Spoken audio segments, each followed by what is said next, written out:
Okay, It's all right. called improv. So I've been hyping up this because I'm really excited about it. For those of you who don't know me, I'm Deshaun Terry, founder of LAS. Patrick. Yeah, I am next to you. Good window coordination on my screen, at least. Hello, my name is Patrick, also a coach and teacher at LAS. Some of you I might have seen at Lab or Self-Tape Clinic, etc. I'm very excited to be here. And before Christine introduces herself, so I years and years ago, because I've for those of you who know me, I can get a little bit serious about life, work, career, all that stuff. When I wanted to really sort of like find new ways to address my career work, I was introduced to Christine Aller through a very good friend of both of us. Her name is Yakira Chambers.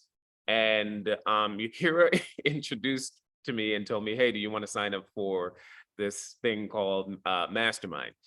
And at that time, I'd never heard of a mastermind group. And I'd never heard of a career coach. And I specifically had not heard of the idea of a career coach or any sort of, for an actor. And so she told me about this group that, where it was about 20 actors, and we would all get in a room together for an hour or so. And the idea, was interesting to me because the whole idea was that the power of group thinking would be stronger than sort of you just individually approaching the challenges of your career. And then, I mean, in that group, I actually have met lifelong friends, lifelong collaborators, deep sense of community, people that I jived with and collaborated with, and have had the privilege of sort of watching them all grow in their careers. From that group, I met probably one of the most influential managers in my career and my team, and just people became producers, et cetera, et cetera. And the idea being that whatever sort of issue you were facing, to put it to the group, hopefully a nurturing, caring group, that they would also give you creative solutions on what you were facing, beyond what you would only do is, from your own individual perspective, right? So that was powerful in it of itself. And, by far an amazing reason why I'm glad that I joined that group however many years ago. I'm not trying to be elusive. I just don't remember time like that anymore. Yeah. But at the center of that group was Christine Aller. And, just to be clear, I get as much as sort of like defensive and sort of like anything concerning self-help or, anything like that, where this person feels like they can help you. And then I remember meeting Christine, and just specifically, whenever she would really talk to me about my career, she has such a deep sense of listening. She has a deep sense of care. And then her mind works in this way. I don't even have words to describe it, but there's just always, for me, just such profound insight. And I can honestly say that I think Christine doesn't even know I'm about to say this, but Christine actually said to me, and she may not even be aware of this, she said to me one sentence that radically sent me looking in a totally different direction on how I looked at my life and my career, right? So in one of our groups, Christine said that when it comes to self-help, one of the things that she found was an issue in terms of self-help is that when you're looking at sort of the self-help industry, the key phrase behind it is to fix your weaknesses, right? And that's what I'd done for a tremendous amount of time, right? If I found that, back in the day, it was like, I need to get good at comedy. Let me go take the improv class, or I need to be like this person. So I need to get more social. Right? All these things that I was trying to fix and be like, okay, if I just plug all these things and I just fix all these things, I'm gonna fucking, oh damn, okay, I can't curse. It's okay because I'm leading the Zoom. All these things that I needed to fix in order to sort of get there and arrive, right? And Christine said to us, she said, the problem with the self-help industry that it's always about fixing your weaknesses, right? And she said that, but really and truly, successful people lean into their strengths. And I was like, whoo, had me on the spin. I was just like, and I started thinking about it. I was like, wow, I have not to be I'm not trying to be not trying to be you know, arrogant, but I had so many strengths. There were so many things that I was already good at. And she really made me realize that I've been searching in terms of this like approach or idea of leveling up by just so constantly attacking everything that I felt like could be improved. You're not as good as this person in that. You're not as good as this person in that. And then here I was, you know, at that point in time, you know, for our industry, a semi-successful actor and artist. And no day was I just sort of like, you're good at this, Deshaun. Let's keep watering that. Let's keep building that out. And so I would say for a few years, like 2 or 3 years consistently, I use that phrase as a sort of like a filter in every decision I was making concerning my career, whether it be the day job, or it be the artistic career. And for me, seeing things from that perspective helped me to build or start building a career where I felt more consistently satisfied on every day, meaning that I wasn't constantly in relationship to the things I felt like I need to fix about myself, but I made me more in relationship to the things, and the things that I was good at, which I think, you know, we can all assume were things that I loved. Yeah. So it automatically started. So I was like, oh, great. I'm literally doing things that I just love and enjoy more. And I could utilize that to help build and flourish, you know, what I was designing for myself. So I single-handedly attribute you to giving me that, and it really sent me on a paradigm shift. And so I am so deeply excited for people to meet you and talk to you and engage with you. I know that's not a list of professional accomplishments, but I hope that No. served as a good introduction as to why we wanted to talk to you today. So welcome, Christine Olive. Oh my gosh, that was amazing to hear, because you never do know like what thing is the thing that sparks somebody off. But that's part of what I love about what I do. So hi, everybody. Thank you so much for cozying up on this rainy day with us and spending time here. So why would you want to listen to me? I have no degrees. I have no certifications. I have no professional training other than a theater degree from a liberal arts college in Oregon. So from the time I was born, I was like, I'm going to be an actor. My parents are not in the business. I think they're the only parents who lived in Los Angeles with no connection to the business. So I was like, I'm going to be an actor. They're like, great, go to college first. Then you can do whatever you want. So I went to college, came back out here, and I was in LA as an actor for a decade. So I do know the life.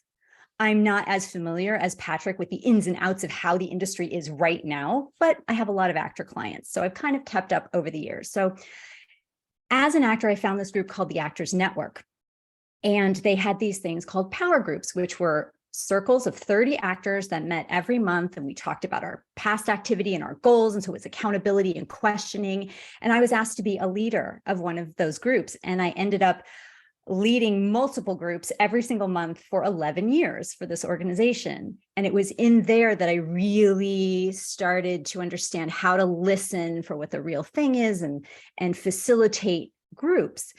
And then I decided like, okay, because during that time I had left acting and started working as a professional organizer, which I did for 17 years. First, I built that as a little side business to earn money while I was acting. And the great thing is once I had a little business that was earning money, I didn't need the money from the acting, which let me go into auditions much more freer. And then I started to like book lots of commercials. That's mostly where I worked. So that was an interesting dynamic. And then other people were like, oh, help me start a business. And so I helped people. That's a little thing I do now, help people start cash flow businesses. So I worked as a professional organizer. And then my organizing clients, many of whom were actors, while we were working, they started asking me questions kind of like, help me organize my brain. And then I had this client who was a big voiceover artist, and we were working. He hired me as an organizer. And then I was like, if you just redesigned your whole business like this, it would probably work a lot better and you'd earn more money. And he's like, oh, how do I pay you for that? And that was the first time someone would ever gonna pay me for my thoughts. And I'm like, well, that's better than moving boxes around for the rest of my life. So, and I worked with him for a year, tripled his income. Then he started talking about me to all his people. And then I just started what I called career strategy, because I saw this gap in the market with actors, especially. So many actors want a manager because they want someone strategizing for their career. Unfortunately, not all managers have a strategic mind. And so I sort of filled in that gap of like, oh, well, let's look at what you could be doing to not just do a lot of things, but actually start to do things in an order that built upon one another and actually got you traction and then got you momentum. So that's what I did. And then that just sort of blossomed into, now I just help people with the holistic part of their life. But rewinding, I stopped doing power groups at the Actors Network after 11 years. And then the people who were in my group were like, wait, no, we need to continue this. Can we pay you? And I was like, what? And they're like, okay, yeah, let's pay you. And you keep leading our groups. And I was like, oh, all right. And so I started a group in Santa Monica. And then Yakira Chambers, the group was full. She's like, nope, you've got to start a group in Glendale. And then I'm like, well, you have to help me fill it. And she's like, okay. And so that's when she was talking to people like Deshawn, like, let's get in this group. Then I had 2 groups, and I did that for another 11 years.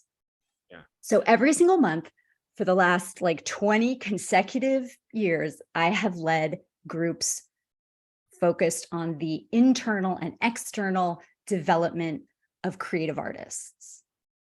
So 2 things come immediately to mind is that, yeah, there's, it's dope to really sort of think about that, at one point in time, I know that there's some people who on the call may have never heard the phrase mastermind. By the way, y'all, whenever you want to, people, attendees, put in the questions in the chat, and then we will, myself and Patrick will talk less very, very soon. And we want it to be more about you guys, asking questions of Christine. But, now people definitely have a more familiarity, right? The word mastermind is more in the sort of like cultural zeitgeist, but I remember it was the first time I'd ever heard that. And then I was like, oh, okay, I know what that is. But what you're saying about, and I'd love for you to talk about this a little bit, sort of like, what is a career strategist? But what you just said in terms of like strategizing, I will just speak to it from my perspective. I used to think for myself as an actor, one of the things that I was really excited about, in terms of the success line, is that I really looked forward to like when people knew my name a bit, because then I felt like, oh, and then I can do all these things. I can sort of like, build out Brianna. And I know a lot of actors who are like, a lot of my friends, they're not actors because they want to be famous, or they're looking at it as like, I want to make an impact on the world. I want to do this. But I think some people, including myself, used to have it that for some reason, if I hadn't reached to a certain place in my career, then I can't participate in that. I can't be that creative in my career. And so it's very interesting to me, what I learned from you was that strategizing and that thinking could actually occur now. And that engaged me more so fully into my own sort of like how I was looking at my career. Yeah. And it's not that when I talk about strategy, it's not just the narrow lane of like, oh, okay, so what are the actions that are going to get you the agent? And then once you have the agent, what are the actions that are going to, that's part of it. Like if you want to grow that aspect, that thread of your career, sure, there are strategic actions to do, but it's really from a bigger picture perspective of what are you here for and what do you want to do? And the word I use is, what is the texture of life that you want? And what is the texture of the career that you want? And you can see it and you're like, whoa, it's up here. And so our job is to pull as much of that texture that you want into your life now. And then the strategy of how do we do that? Because the more you are connected to why you're here, it helps you sustain yourself. And then the more you're connected to people who are really supporting that vision for yourself. But I don't want it just to be a vision. I want to pull that vision into your life now. And I want you to start being the person that you want to be now. Because a lot of people think, oh, well, once the fame or the money or the part, I'll just click in to knowing how to be that. It's like, no, we got to practice that right now. So it's much more seamless transition and you don't go off the rails because it can happen so fast. Mm-hmm.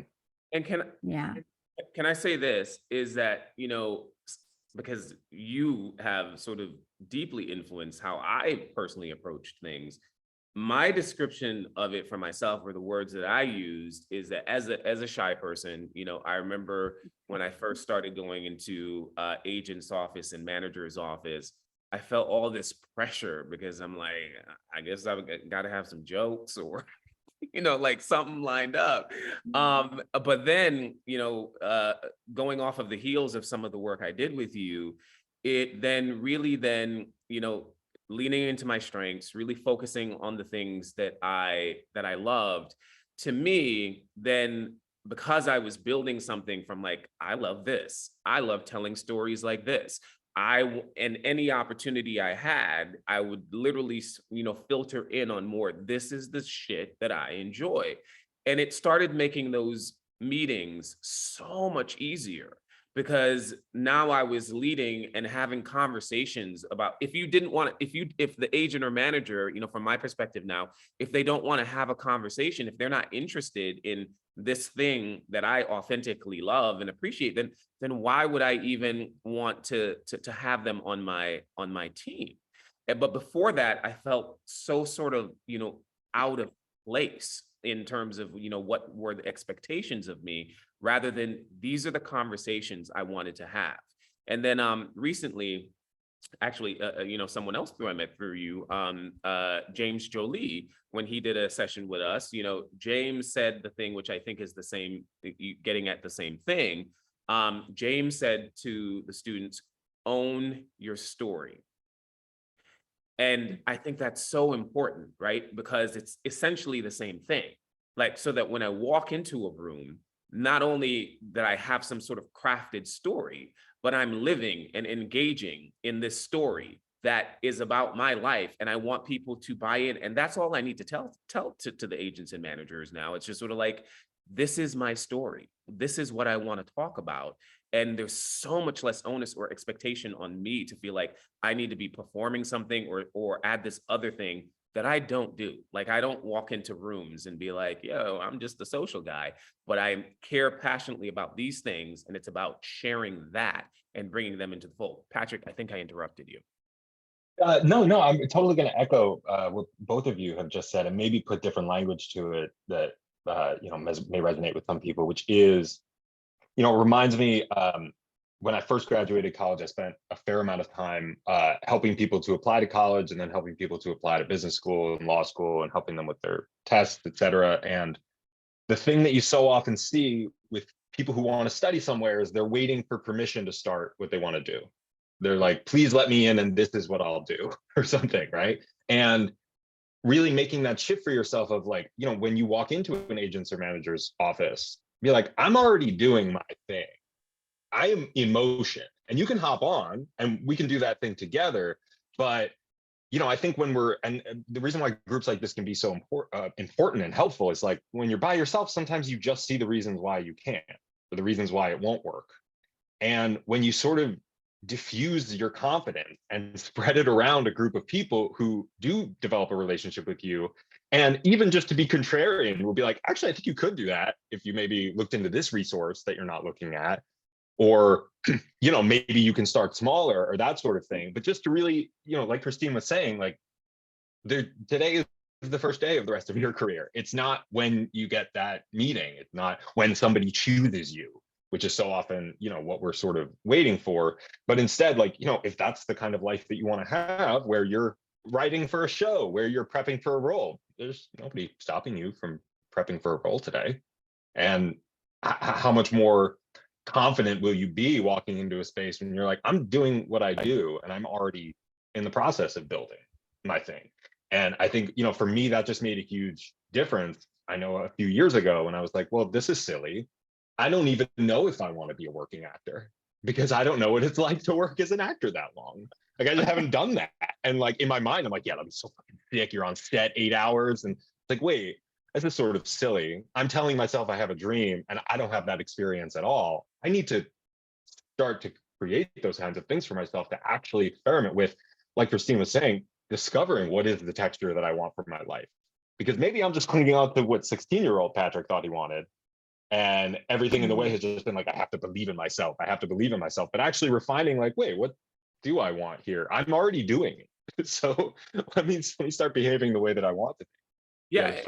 And Patrick, you're saying something that's like so true, because for so many people, we're prepping for this moment where we feel like, oh, I am that, a working actor. And I think the industry, our community, this whole thing does such a bad job of actually articulating or what it really means to be a working actor, right? Because then, once, I guarantee you, once you get there, whatever your vision of working actor is, once you get there, the experience can be so isolating, and it can also be so filled of problems and challenges that you didn't even foresee, because we are so blinded by this sort of, what is there, and not really, doing as good a job as to really sort of, dealing with the things that you can do right now to maybe even circumvent those issues, or really sort of articulating or sensing what it is to really be in the day-to-day of what you consider a working actor. I just want to transition to this, and then I'm going to start to be quiet way more. So, we came up with this idea, focus for the Zoom panel, right? Which is, a question for yourself. Are you focused on simply booking the next job, or are you focused on building a thriving career, right? So from time to time, of course, because I run a studio and I'm just a person that's involved in many different communities, I have friends who I give advice to from time to time, and I recently started saying this thing that I'm kind of proud of, and I'd love for us to sort of like jump off from there. How I describe it is that I realized that for my career, and as a younger actor, I used to, because I'm so ambitious, I'm so hardworking. Tell me what I need to do, I'm gonna do it, right? And acting specifically, and part of the reason I still do it is because it was so elusive and so hard, because I'm just sort of like, I don't know. This is a complex fucking problem. And I literally made the decision when I was considering going corporate or doing this. I was just like, you know what? The complexity of this fucking problem keeps me coming back, right? But one thing that I started to realize is that, and I use my plant analogy, right? I'm not a botanist, so I might really fuck up this whole metaphor, just so you know. But I started to think about it. I was like, I have all this water that I want to give, and I want to nurture this career, right? And so what I described to my friend is like, I feel like you have all this water, and here's your acting plan. right? And so as actors, I feel like, at least for me, I'm just like, I'm just gonna put the water in this plant. Come on, grow, grow. And then eventually I started to realize the plant just doesn't need all that water. I'm actually drowning this fucking plant. You know what I'm saying? And then that's when I realized for myself, oh, okay, well, if that's the water that you need, I need to maybe just give you time, right? And then in the meantime, I have all this fucking water, so I'm gonna put it in these different plants. Let me put this energy here and let me put this energy there. And I had to change my relationship with that thing and really sort of look at the thing more holistically. And when I started doing that, more days than not, I started to feel more of a sense of satisfaction and felt like I actually had a plan that was more in my control once I realized, because of the way our experience as artists and specifically actors is so different of a business and a beast than the sort of like the general capitalist mindset, that we have to figure out how to engage in this in a different way. And so for me, you know, having someone like a career coach and people to guide with has been so important, because I do think our problem is more complex than what we were taught or nurtured to deal with. Christine. Yeah. What I would say to that, because we are talking about like, what's the difference between just kind of getting acting jobs and really building a career? One of the reasons it's so important to settle into how to have meetings, whether it's a formal meeting or just meeting somebody at a social event in this industry, to be able to just to tell your story and share what you're interested in, and not be so like, what do you want from me, jazz hands, you know, is because a career is built by you meeting your right people. Nothing of significance is ever achieved alone. So this career, like all other things, is you meeting your right people, but you can't meet your right people until you're really able to talk about who you are and what you want. And that's why when you're able to do that in meetings, yeah, that person might be like, no, but now you know, okay, great, you're not my right people, moving on. And it just lets you, without any, you know, whatever, okay, not my right person, which uses less energy than like, oh, why can't I get to that? It's like, nope, not my right person, moving on, not my, my person. So that's strategically why that's really important. And one of the ways to get there is by you owning your strengths. And Deshawn prefaced it was like, well, I don't want to be arrogant, but I do have strengths. And it's like, that arrogance is different than ownership. Arrogance is loud, it's flashy, it's energy that dominates, it's energy that belittles so that you feel bigger. Ownership is quiet, it's just there, you know it. It doesn't matter what anybody else thinks because you know you're good at that. And it allows you to get into, to use a crazy woo-woo word, alignment with like, yep, this is what I like, this is what I'm good at, this is what I own. And that's not going to be shakeable in me. And I know that there's some people out there with whom will be a great match and they will be my right people. Yeah.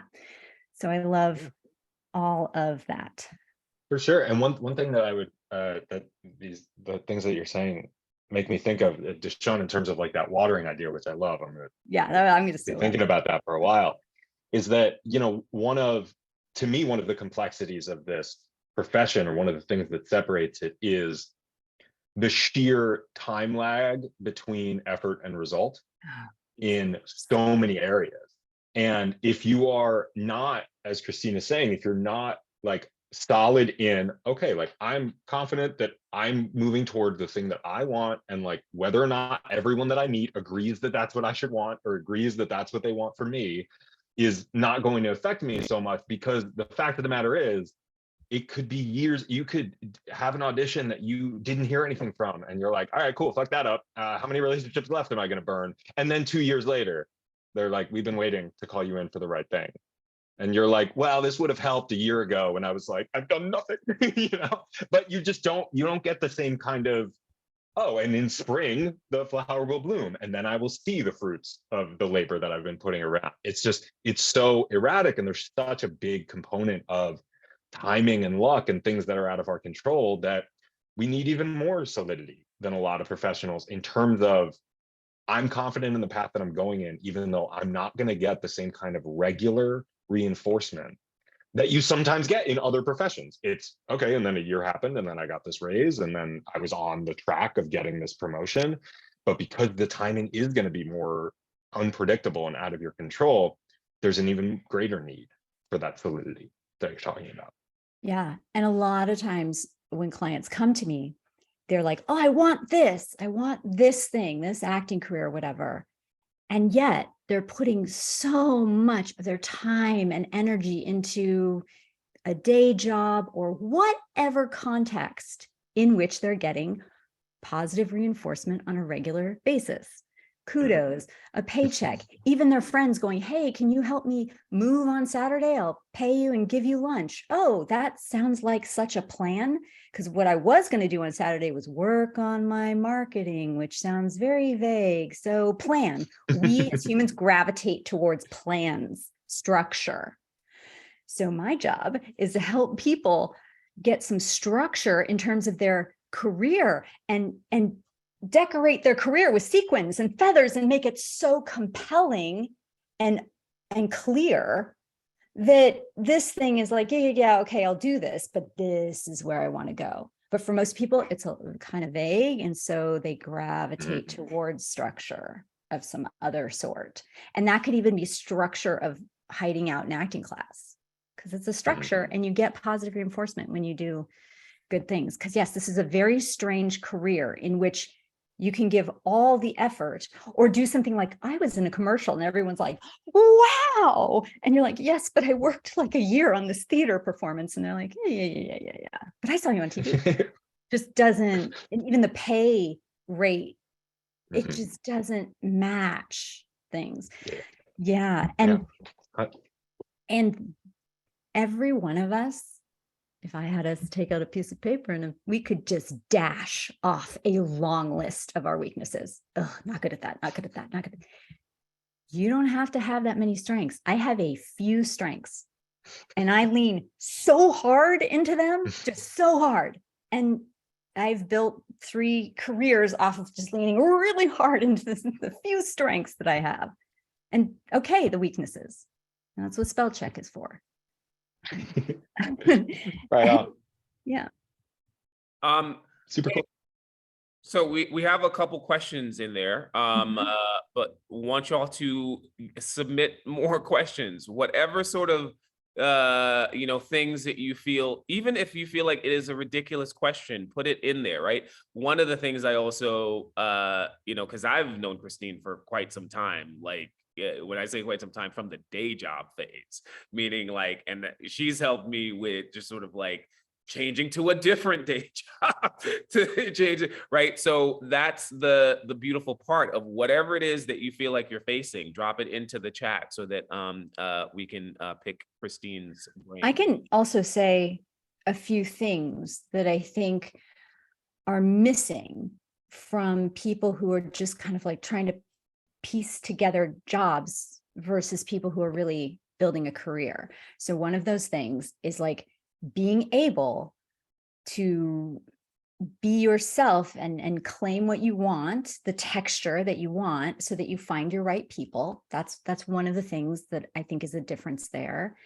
And another thing is having a place where you can really celebrate all of the victories, not just the big victories. Because like I said, you do the commercial, everybody knows to applaud. Yeah, you're on TV, that's great. And you got paid. Woo, it's so exciting. It's so exciting to people who aren't in the industry, especially. But what about that really hard phone call that like had you in sweats and clammy hands for like a half hour before you well, do we make phone calls anymore? Or the email you had to send, and pressing the send button.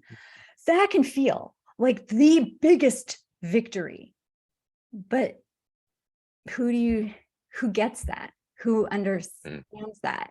And sometimes you might have a friend or two who'd be like, I sent it. And they're like, yay.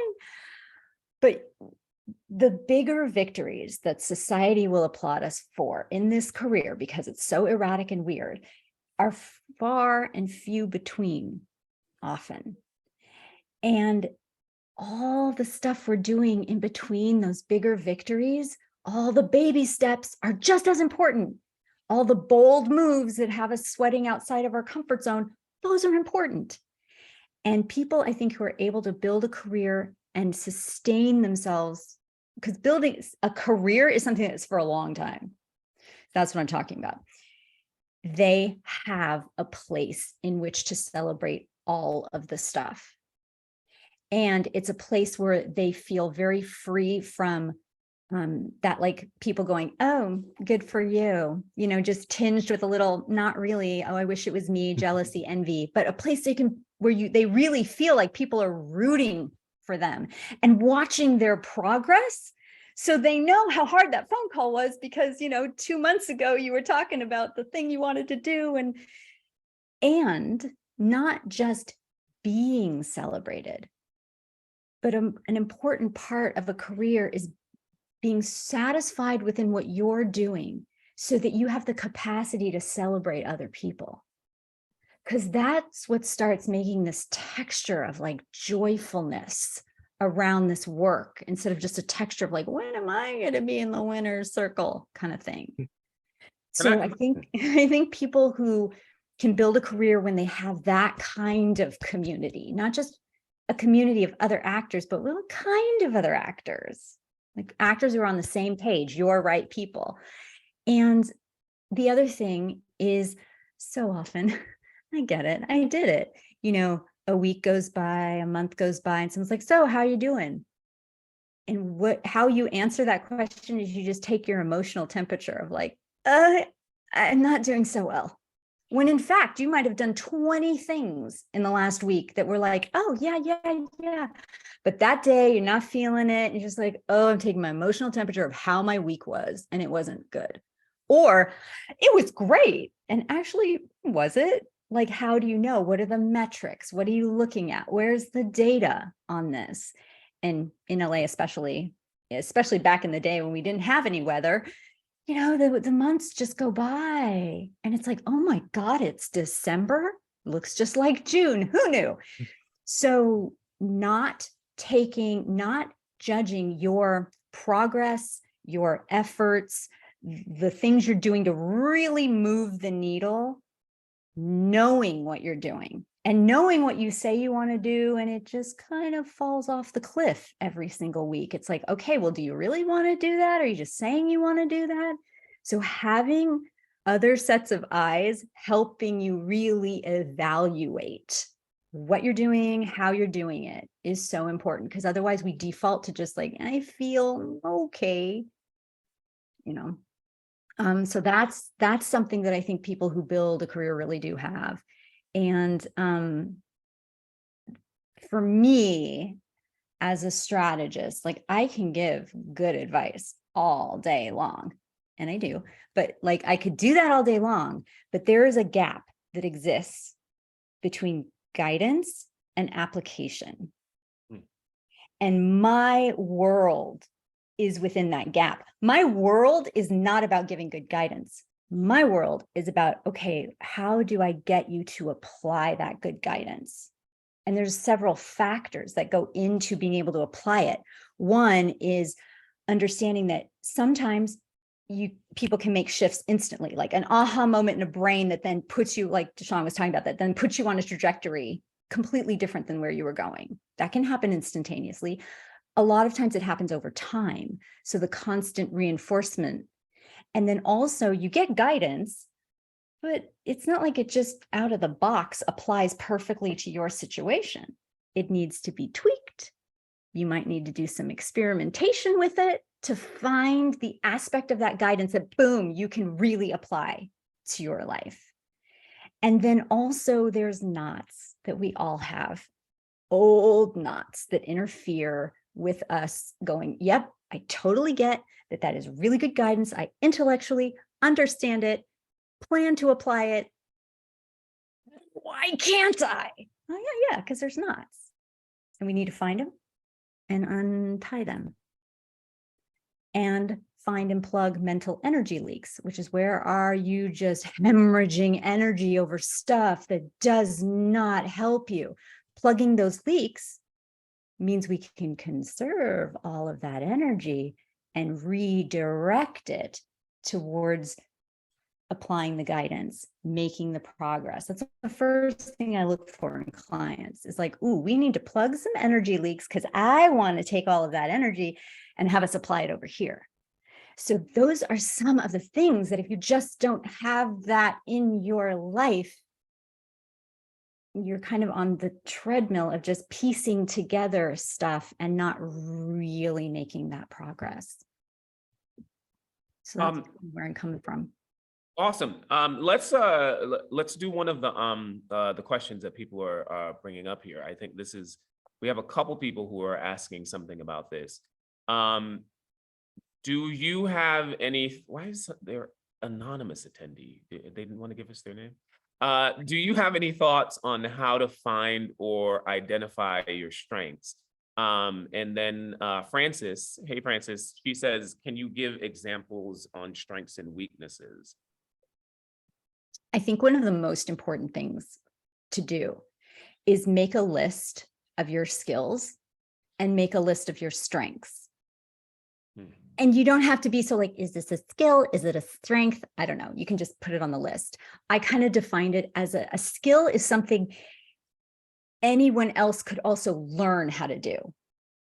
Like typing really fast with your thumbs. Like, yeah. You know, given enough practice and time, you will eventually type fast with your thumbs. Most people will be able to learn that. A strength is something that's more inherent in you. You didn't necessarily learn it. You kind of picked it up and just was able to understand it. Sort of like being able to see the way my brain sees in a space and being able to figure out how to use that space most effectively, like physically as an organizer. I would not know how to teach that to somebody because I didn't really learn it. It was just a strength that I had. I could teach some skill sets of it, of like, okay, I'll think, you know, I can practice this and practice this, but the strength of what I can do in that respect, I don't know how to teach it. Someone who learned it could teach it, but I didn't learn it. So for one of my weaknesses as an actor was at the time I was doing it, which was mostly like in my 20s, I didn't have great access to my emotions. The way that I'm wired as a person, I compartmentalize my emotions. So they weren't just at the ready. Like I could get there, but some people just like, you're like, well, what is that? What is that? That is a strength, emotional accessibility. And then as an artist to be able to be emotionally accessible, but not have it damage you, be able to use that as a tool of your art, that's a strength. And that can't necessarily be taught.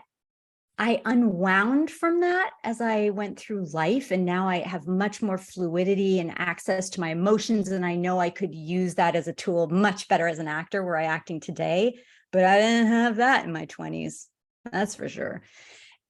But what I did have, my strength as an actor, you can give me 10 pieces of direction. I want you to walk over there, pick that thing up, make sure the label's turned toward that, boop-a-doop-a-doo, and say that line. And then, you know what, change the line. And then, you know, hit it harder at the end. Oh, give me 20 pieces of direction. My brain can do that. And then there's other actors who are amazing, like actors, couldn't do that. Couldn't even hit a mark if, you know. And it's like, so skills, strengths, but you really want to know what yours are. And the best way, one of the best ways to find out, ask other people.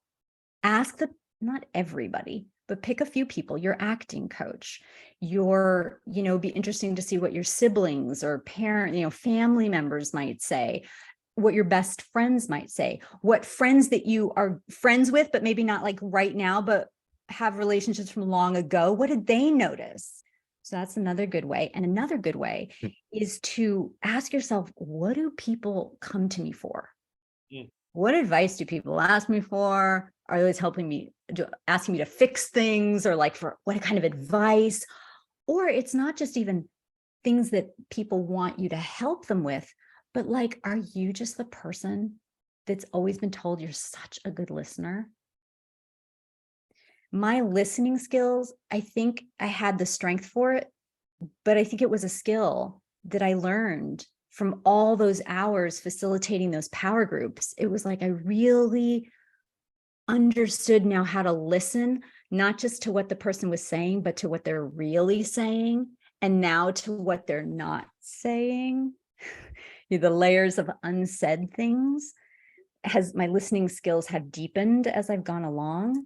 But it was something I definitely learned and was cultivated. So your own stuff that you know you're good at, what other people think you're good at, and what do people just naturally come to you for?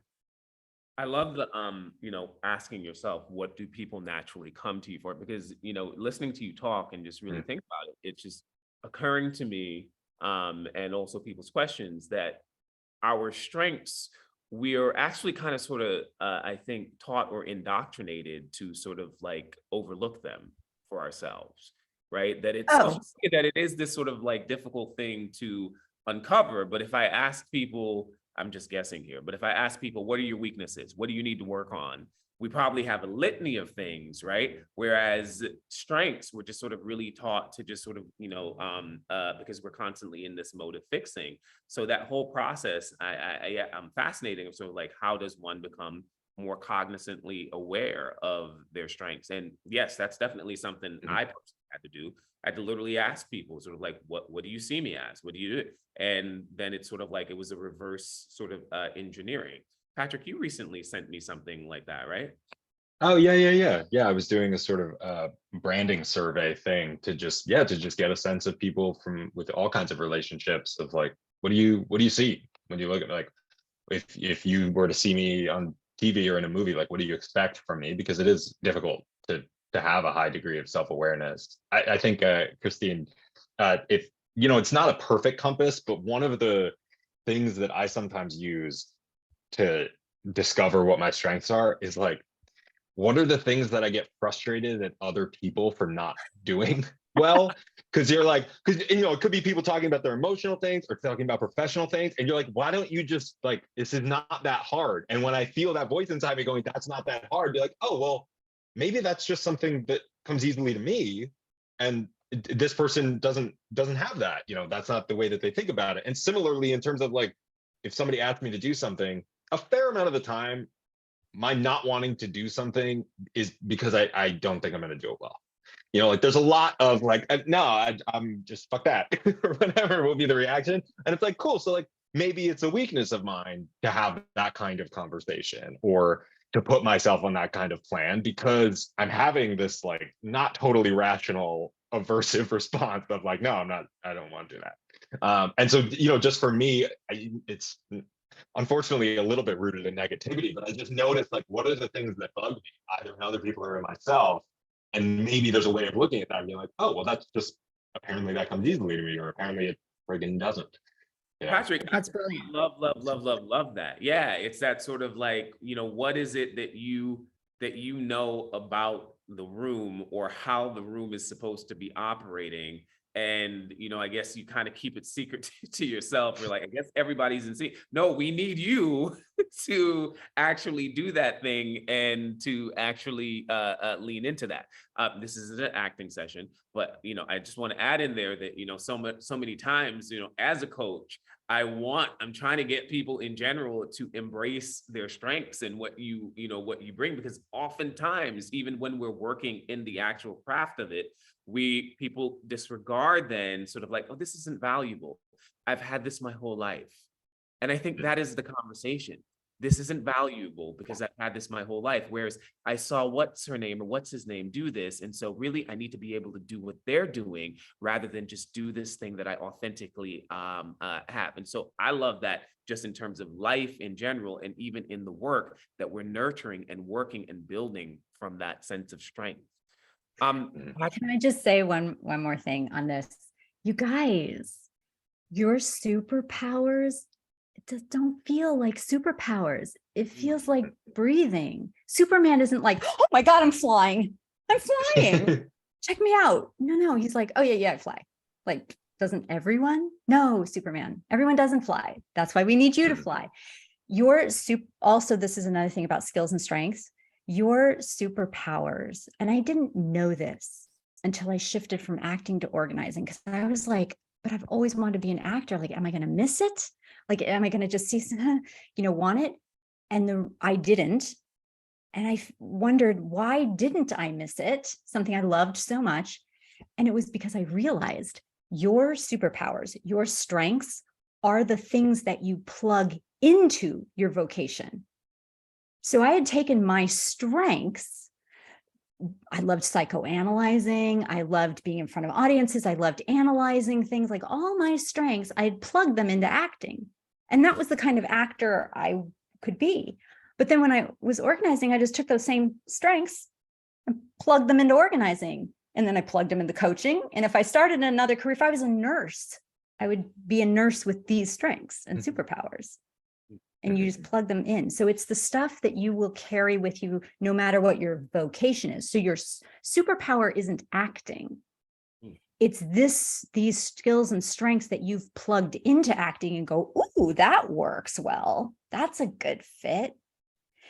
And school is stupid in the way that it is ridiculous that the whole premise of school, the goal of school, is to get an A in every single subject, to be able to do every single thing well. I am an F student in math and I am an A student in English. But school is like, no, please direct all your attention to improving your F grade, or just don't do math for the rest of your life beyond, basic, and then go with your communication skills.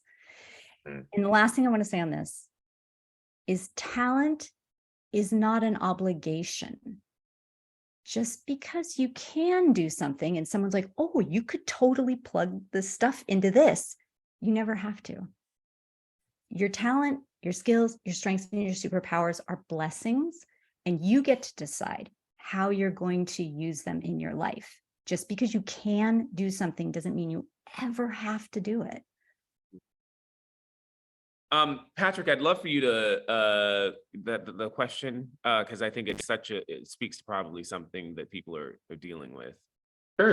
Sure. Yeah. So, a sort of conversation that I have with a lot of actors, and it's just about experiencing a degree of indecision, because, when you maybe attend panels and talk to your friends, and you can feel sort of bombarded with, like, there's so much that I'm supposed to be doing in terms of building my social media following and networking and building my database of contacts, and also making my own material and figuring out my branding. And all of that can feel like, wow, I'm never going to be able to get all this done. And it often leads to, well, I don't know where to start. Like, I can't do all of these things. And sometimes, whether real or imagined, it feels like, well, I don't know that any of this is really going to move the needle. And so, like, what am I doing? I have all these options, but, like, for what? It does.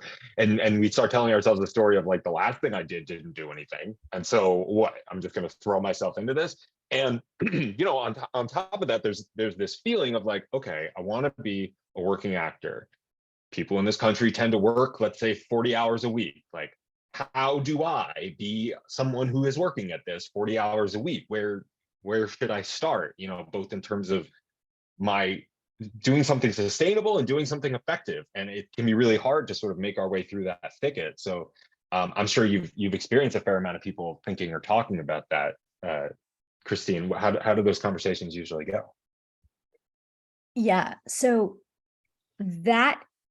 what you just presented here, that conversation has two sections to it. So, and that's how I work with clients. We work down in the details and we work up in the big picture perspective. And the overwhelm, it's just like you're down in the weeds and it's just like life is moving at this speed. My saddest thing right now is like, oh, the speed of life is coming back, because I so loved the pandemic. Personally, the pandemic speed, didn't love the pandemic, but the speed was fit me well. But now, it's this, and there's so many things to do.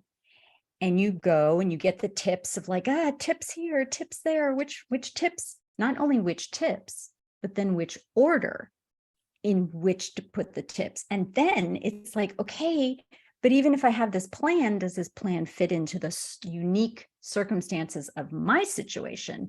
The amount of energy I have, different for everybody. The amount of time I have, different for everybody. The amount of financial resources and the amount of privileged resources, that it's different for everybody. It's like a little unique code that you then have to figure out how to fit this stuff into. And that can be really hard because we're this close. When any of us is down in our own particular weeds, me included, it's like, whoa.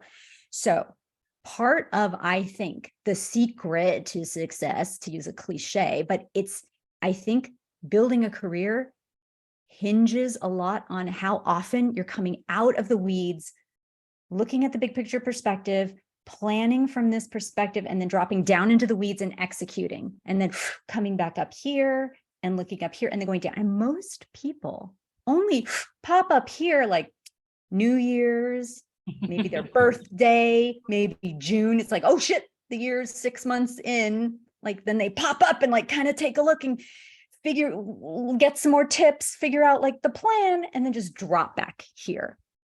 And the thing about having coaching, but not just coaching, but on a consistent basis, and not just any coaching, but from a really good source, is it's just pulling you up and then dropping you down in, and then pulling you back up and making tweaks and adjustments and then trying it out.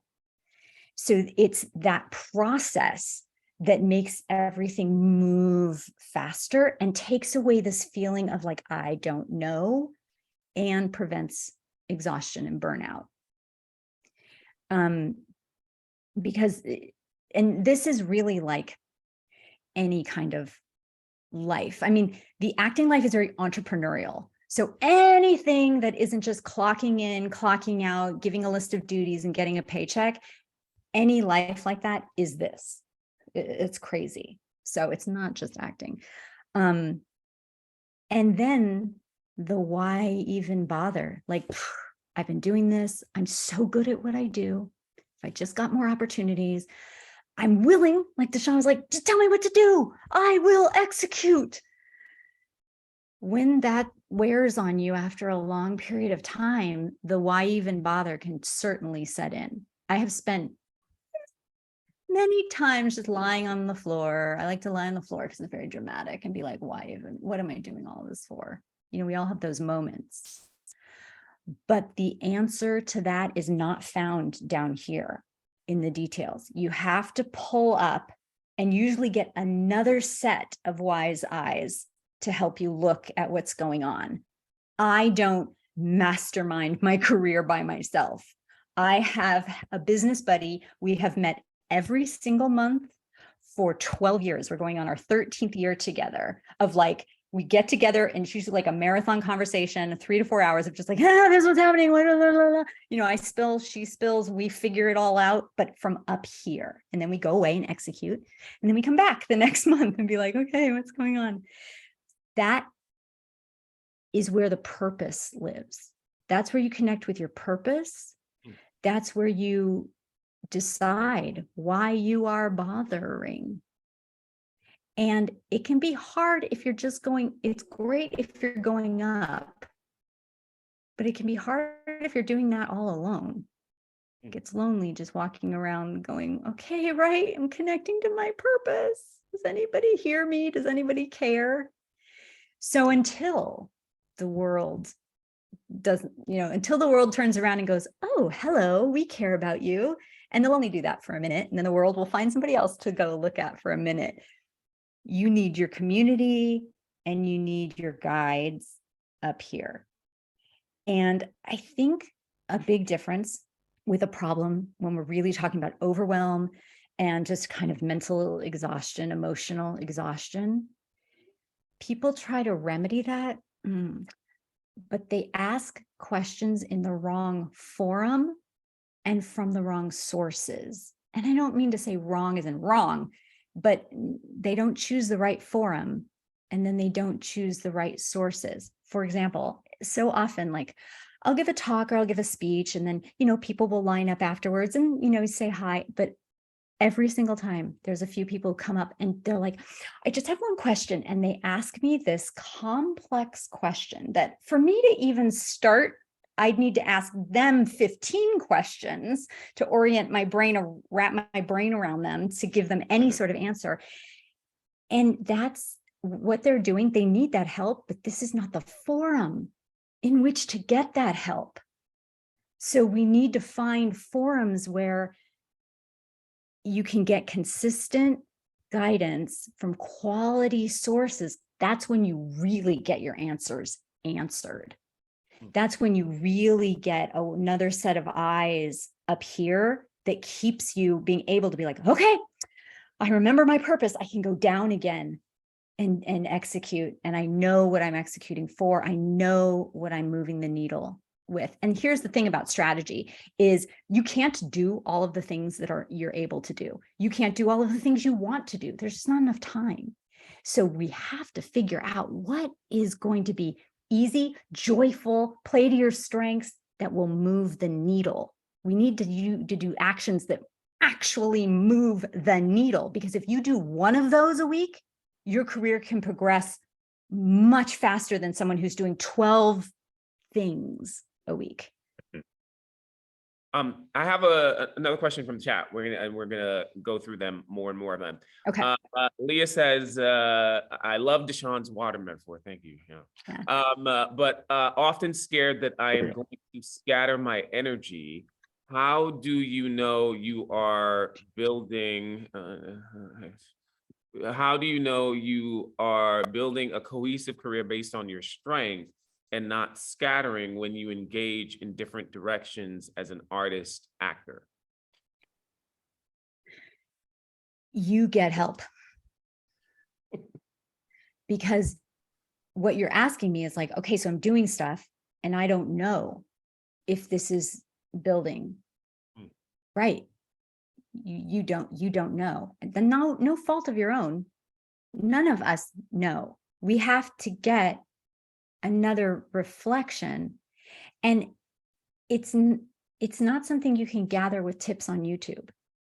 It has to be someone who takes into consideration where you're at, what you want, what your resources are, what your circumstances are, who you are wired as a person, and then can help you learn to discern and learn to understand yourself better. Because I think you will have the answers, you have the answers in you. And it's really about pulling them out, but then also you over time learning how to go, okay, right, that works better, and getting in tune with your gut, and then having someone to bounce stuff off of helps. And then you'll be able to go along for a period of time on your own again. And then something will shift in your life and you're like, whoa, okay, I need that help again. So yeah, so it's something that isn't a quick fix. I really love this, this thing that you said about, you go up and look down. And that was so funny to me because first of all, I feel like you read us all for filth. When you said that, because I remember this New Year's, and I'm not a New Year's person, but I had a very sort of reflective New Year's this year. And I had all this sort of like perspective. And I remember thinking to myself this New Year's saying like, wow, I need to do this more. Without needing to, change locale and the world's telling me it is the time that you do that. So that was just so beautiful and well stated that, yeah, I do have the power to sort of like look at it in that perspective, because that always feels so gratifying to me when I do that, even though it's not like I've made some major action, but it just makes me take this time to assess and just sort of like what is going on. And your even physical description of what it feels like, which is where I'm at right now, just sort of like I'm doing all these things, right? And just sort of like trusting that I'm connected to that plan. And then I don't go back and look at it again until a year from now, just makes me realize that that makes no freaking sense. Patrick, I Yeah. interrupted. No, please. Yeah, first of all, I very much resonate with that. I also was like, oh man, yeah, the thicket of weeds in my face. Sometimes that's what the day is, and you're down in it. But just going off of what you were saying in terms of Leah's question about, where to put your energy and how to know if you're scattering. It just reminds me, I can't remember, Deshaun, if this came up in one of our talks or where this came from, but people often when they're dealing with self-tapes, they have two takes that they're thinking between, and they're like, oh, I can't decide. Like, can you help me? Can you pick one, right? And when I'm in that position, the moment that the person answers the question, I can tell from my emotional reaction which one I preferred. If I ask someone, what do you think is better, take one or take two? And they're like, take two. There's usually a voice in my head that's like, oh, damn it. Like, I didn't, when I asked myself the question, I couldn't answer it. I was like, I don't know. I'm not sure. Do you want this? Do you want that? But when someone else volunteered something, I had that like instinctive, just like, yeah, I knew it. Or like, okay, maybe you're right. And for me, like, when you're having that kind of in-depth conversation with someone about like, I'm trying to figure out where to put my attention, here, here, even just to clock, when you ask them, like, what do you think I should do? Sometimes just when you hear what they say, does it light you and you go like, yes, confirmation? Or is there that little voice that's like, motherfucker, okay, all right. And you're like, cool, that's my answer. And maybe I couldn't have gotten there on my own because I just needed that sounding board, for that moment of truth to happen. Anyway, it just made me think of that. That's a perfect articulation of having the answer in you, but needing someone else to help draw it out of you in that way. Ooh, brilliant. Eden says, what are some effective ways to create a plan that I am motivated to follow? And how can I evaluate if I am on the right track towards achieving my goals? Okay. So this, was it Mia that asked the last question? I think it was Mia, but Yeah. I think Leah. Leah. Leah. Okay. Leah. So Yes, because I realized I answered that in a very conceptual way. So I'm going to now answer that, which pertains to this question a little bit too, and then I will expand. So how do you, get a plan, work the plan kind of so you're not scattered all over the place?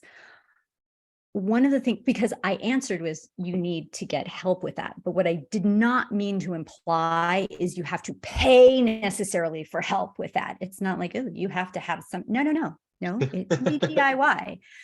So one of the things is to have a meeting with yourself every single week, Sunday night, Monday morning, to plan your week.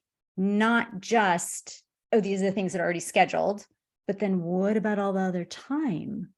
What do you want to use that time for? Because any space you leave unaccounted for in your schedule will be filled by someone else's agenda 100% of the time. Now, I'm not saying you fill every waking moment with stuff. Please, gaps, creativity needs space. So it's not, but you need to reserve that space for yourself. So it's not just, oh, I'm not doing anything on Saturday, so sure, I'll do that thing you want. That's what we have to really be careful of. But if you have an intentional plan for your week, even if the hurricane of the acting world blows those plans to smithereen, that's okay. You have things that you can then adjust. But what that will start doing is like, okay, this is what I want to do Monday. This is what I want to do Tuesday.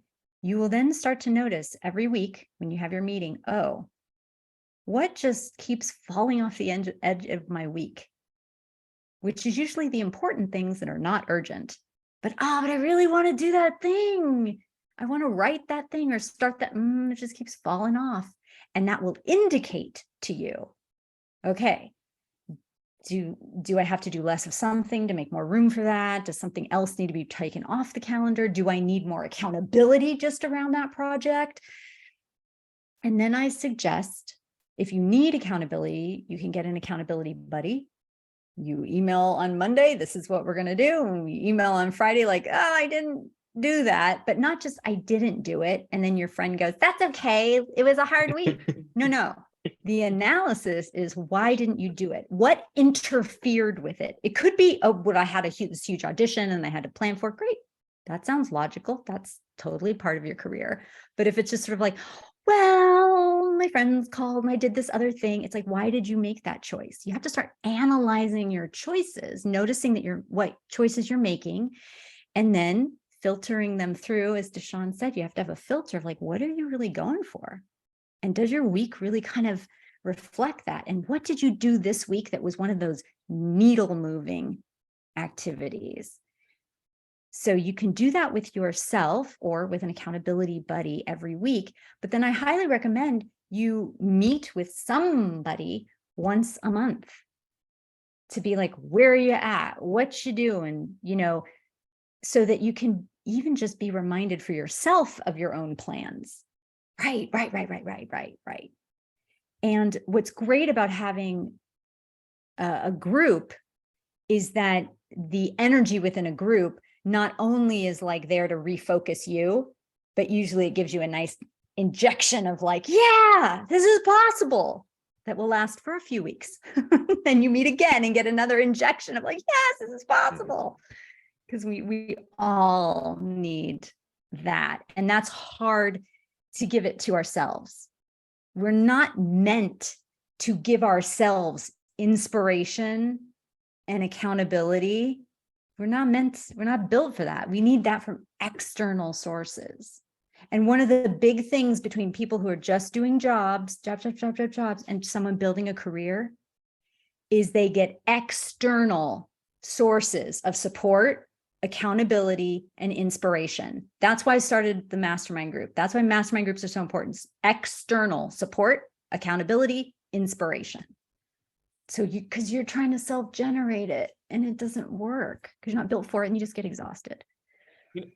It's funny because my overall perspective on this is I think success in any industry, but I think specifically in entertainment really requires such a strong process of unlearning, sort of like, what are the things that I've been taught to do, and just needing to question what permissions I can be giving myself. That whole idea of just having a meeting with yourself, because I 100% agree with you. If there is a blank space in my calendar, I am going to end up doing something that maybe is somebody else's desire, not my own. So that was a learning moment for me. But it also made me realize that in this sort of like busy culture that we have, where it's like always got to be doing, that I'm so addicted to that rhythm that it almost feels like a cheat to me, what you just said, but so pragmatic that it feels like a cheat because I'm always supposed to be in the rat race. And you're saying, no,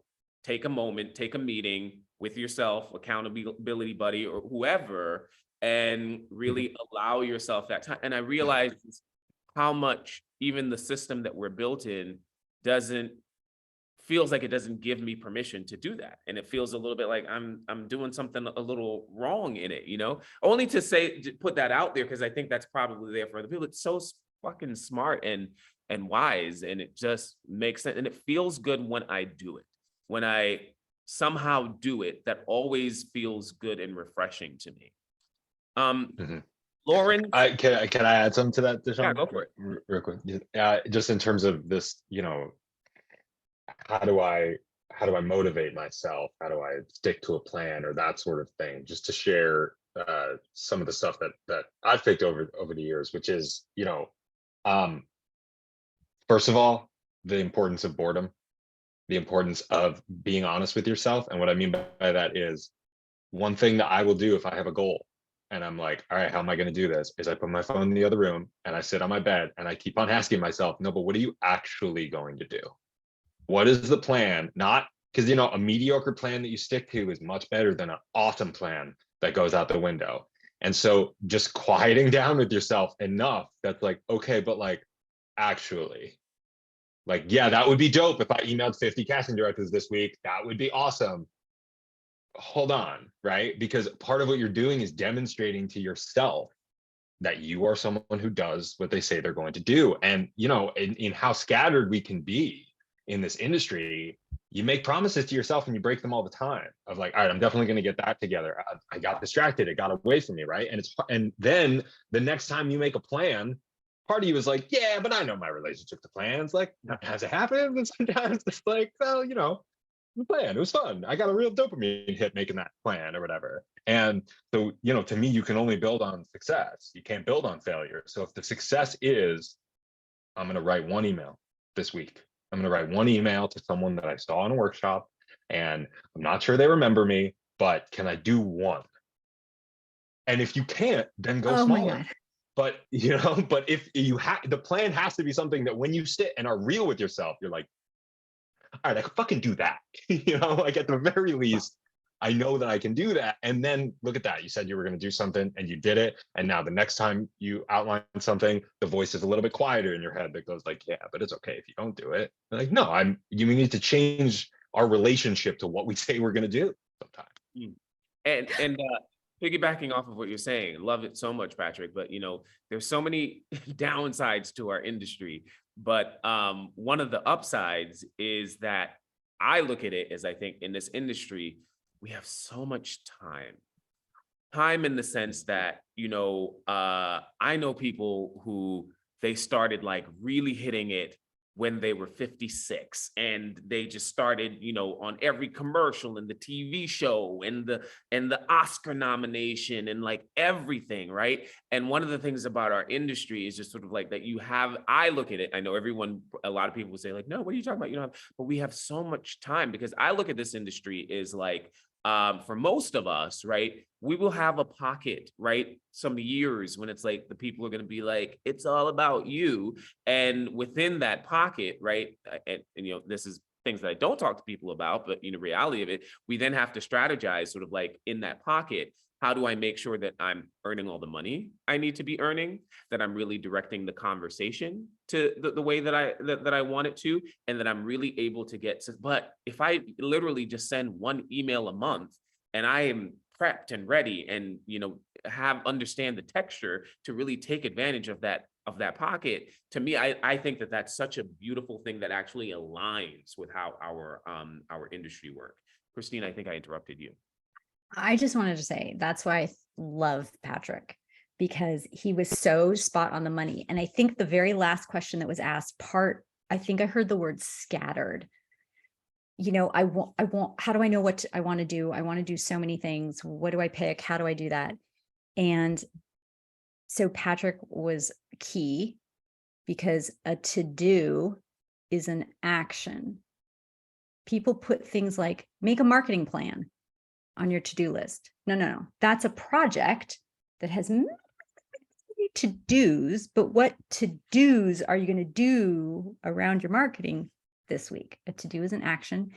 But notice, you guys, when he was illustrating his example, the conversation he just had with himself. Oh, I'm going to do like 50 things. No, wait, you can't really do that. Okay, well, what could I do?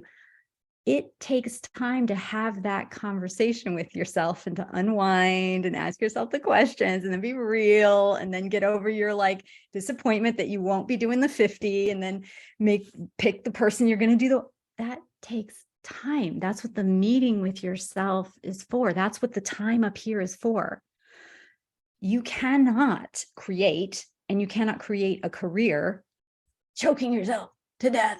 I gotta create. It's like, oh, not gonna happen. One of the biggest things I do with people is the first thing, let's just peel your own hand away from your own neck and get some space around this. No matter how tight you think, oh, I have no time. I'm like, I'm gonna make time, because there is time, way more wiggle room than you think.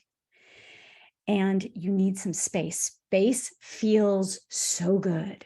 Space allows you to breathe. It certainly allows you to create. That's what he was talking about with the boredom piece. Another word for that, just boredom, is creating. I work So many of my writer clients, they think they're working for a writer looks like typing at their computer. I'm like, no, no, no. Working for a writer often looks like staring out the window or taking a long walk. I composed a whole speech over several weeks of just walking and figuring out the words in my head. That's working. And sleep is also working. You need it. That's when the universe is working on your career. When you're sleeping, they're so happy you're sleeping. It's like, oh, good. Go to sleep, Christine. You just get in the way when you're awake. Ugh, let us do some stuff while you're sleeping. That's just my little story. And Patrick also said a great thing.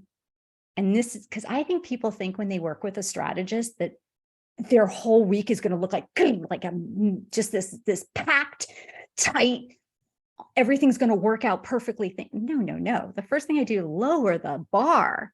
Let's just give yourself some space. Let's lower the bar because, as Patrick said, you need the satisfaction and fruition and victory of clearing your bar every week. Because if you clear your bar every week of like, I said I was going to do this and I did it, that's starting to build this feeling of like, oh, I do what I say. It's fruition. You feel like you've accomplished something. And that feeling of accomplishment is what creates your personal momentum. Not just like, oh, I booked a job and oh, I booked that. That's so erratic. It does not create momentum. But this consistently showing up, knowing what you're going to do and then doing it, that's the texture right there. So Patrick hit all those nails on the head. Let's do a more probably wrong way to categorize things, but a pragmatic question. Lauren Fenton says, right now I'm facing the challenge of being developmental at 45 years old. In the last 6 months, I booked my first co-star. Congrats. Yeah. That's what's up. And starred in back-to-back short films. Congrats again. It's been lovely, fruitful time where I feel I'm getting the kind of performance practice I really want, and I'm getting to experiment with being the artist I want to be. I think I'm ready to level up my representation, but I fear I don't know how to present myself in a way that will be attractive because of my age, and I am deeply nervous about asking for referrals or help from my peers. Any thoughts? Patrick?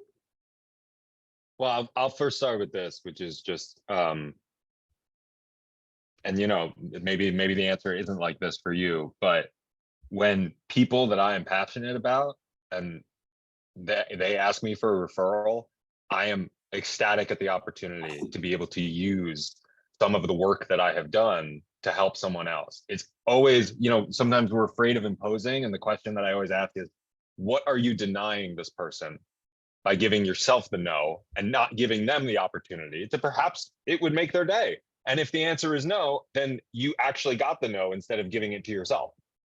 I'm going to need to mute for a second. The garbage truck is right in front of my house. I'm just having a moment. We can't hear it. Oh yeah, we're good. All right, cool.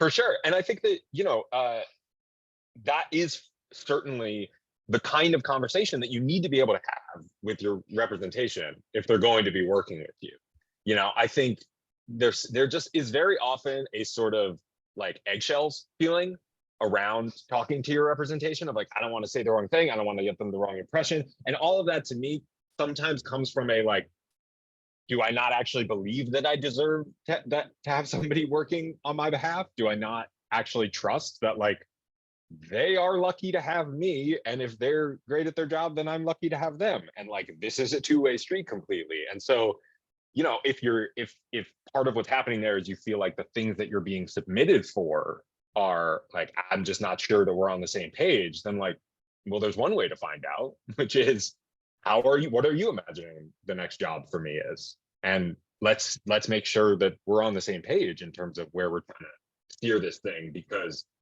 I think there's a lot that we think is unspeakable, or like, of course they know that I'm concerned about this thing, or they must be doing this because they think that's the only thing I can do, when like more communication will only help. And unfortunately, maybe the answer will be like, cool, so like this person's not actually wanting to work with me in the way that I want to work.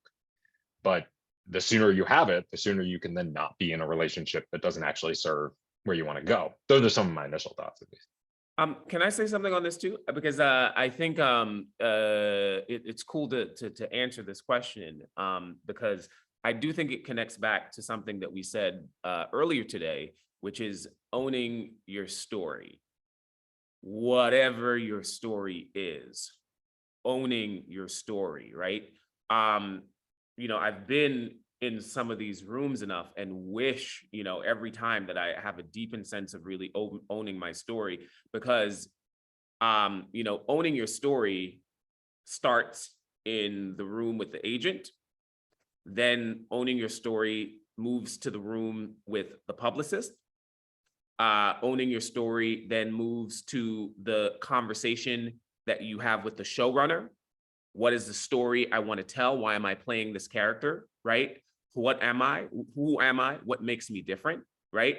Owning your story in terms of just like collaborating with another artist. I meet another actor, I meet another actress. This is my story, right? So one of the things about that is that I know it don't always feel this way, but agents, managers, they are very human. They are artists.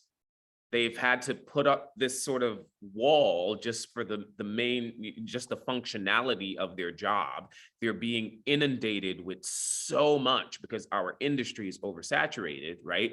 But they got into this usually because of some passion or something, right? And so when you tell them a story that is empathetic, that is sympathetic, that is authentic, that is true, it's so dope to see it crack, because I've seen it so many times. And they're just like, I know, even though the world isn't looking for you right now. Patrick just had a recent event like this.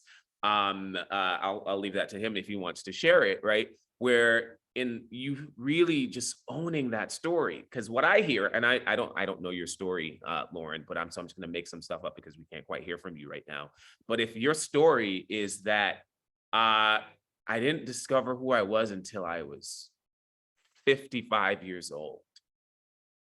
Wow, dope, right? Dope in the sense of like, they can probably relate to that if you own that story. So this is why you got to get me out there, is because, man, it took me some time to discover my voice, but now I'm here and I want to, talk to a whole bunch of different, one of the things also, Christine, told me, she already said it again in this, on this, but she used different words back in the day. She said, part of what we're doing as artists is that we're finding our tribe.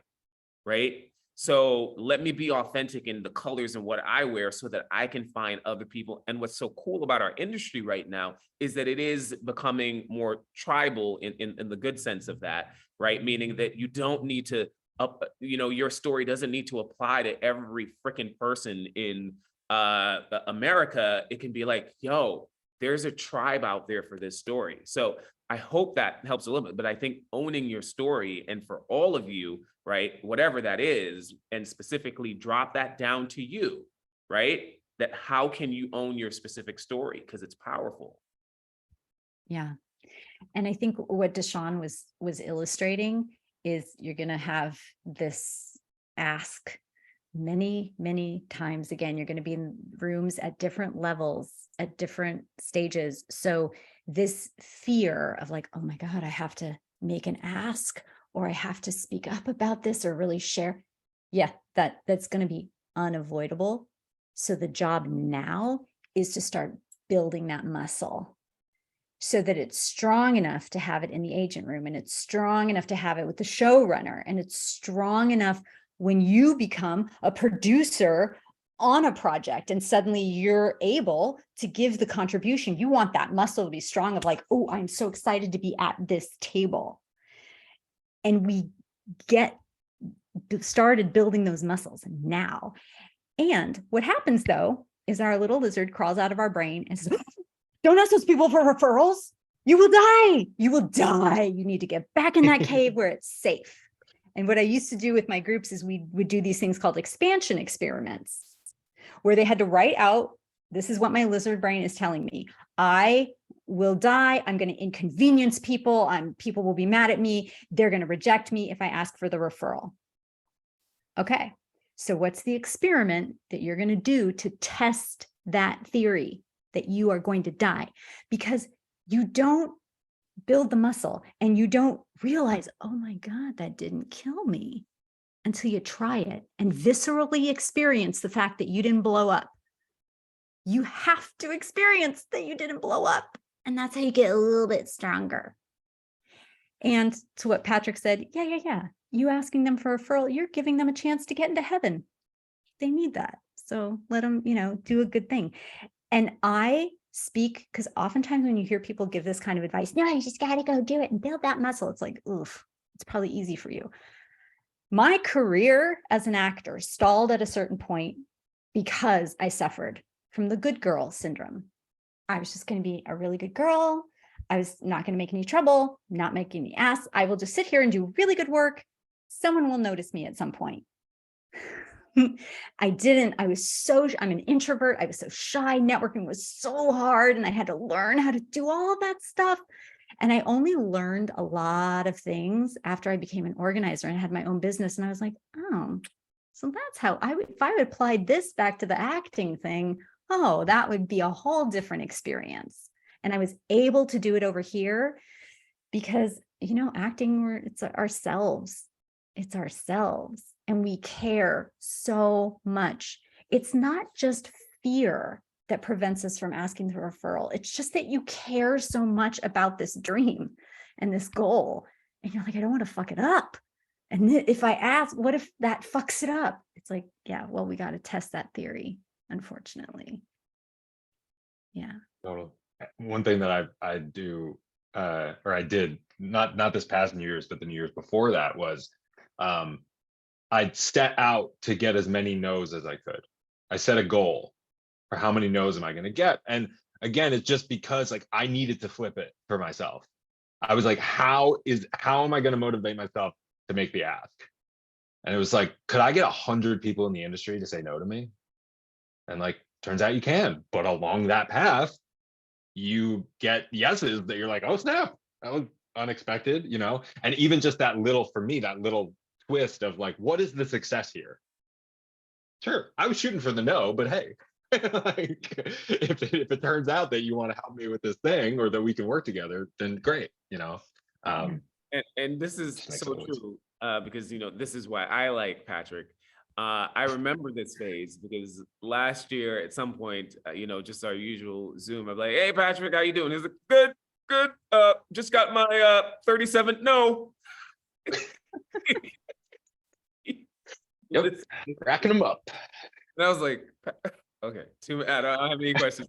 That was literally what he said to me. I don't think it was 37, and he was just like, yep, that was a no, but I'm going down my list. And I thought that was so dope.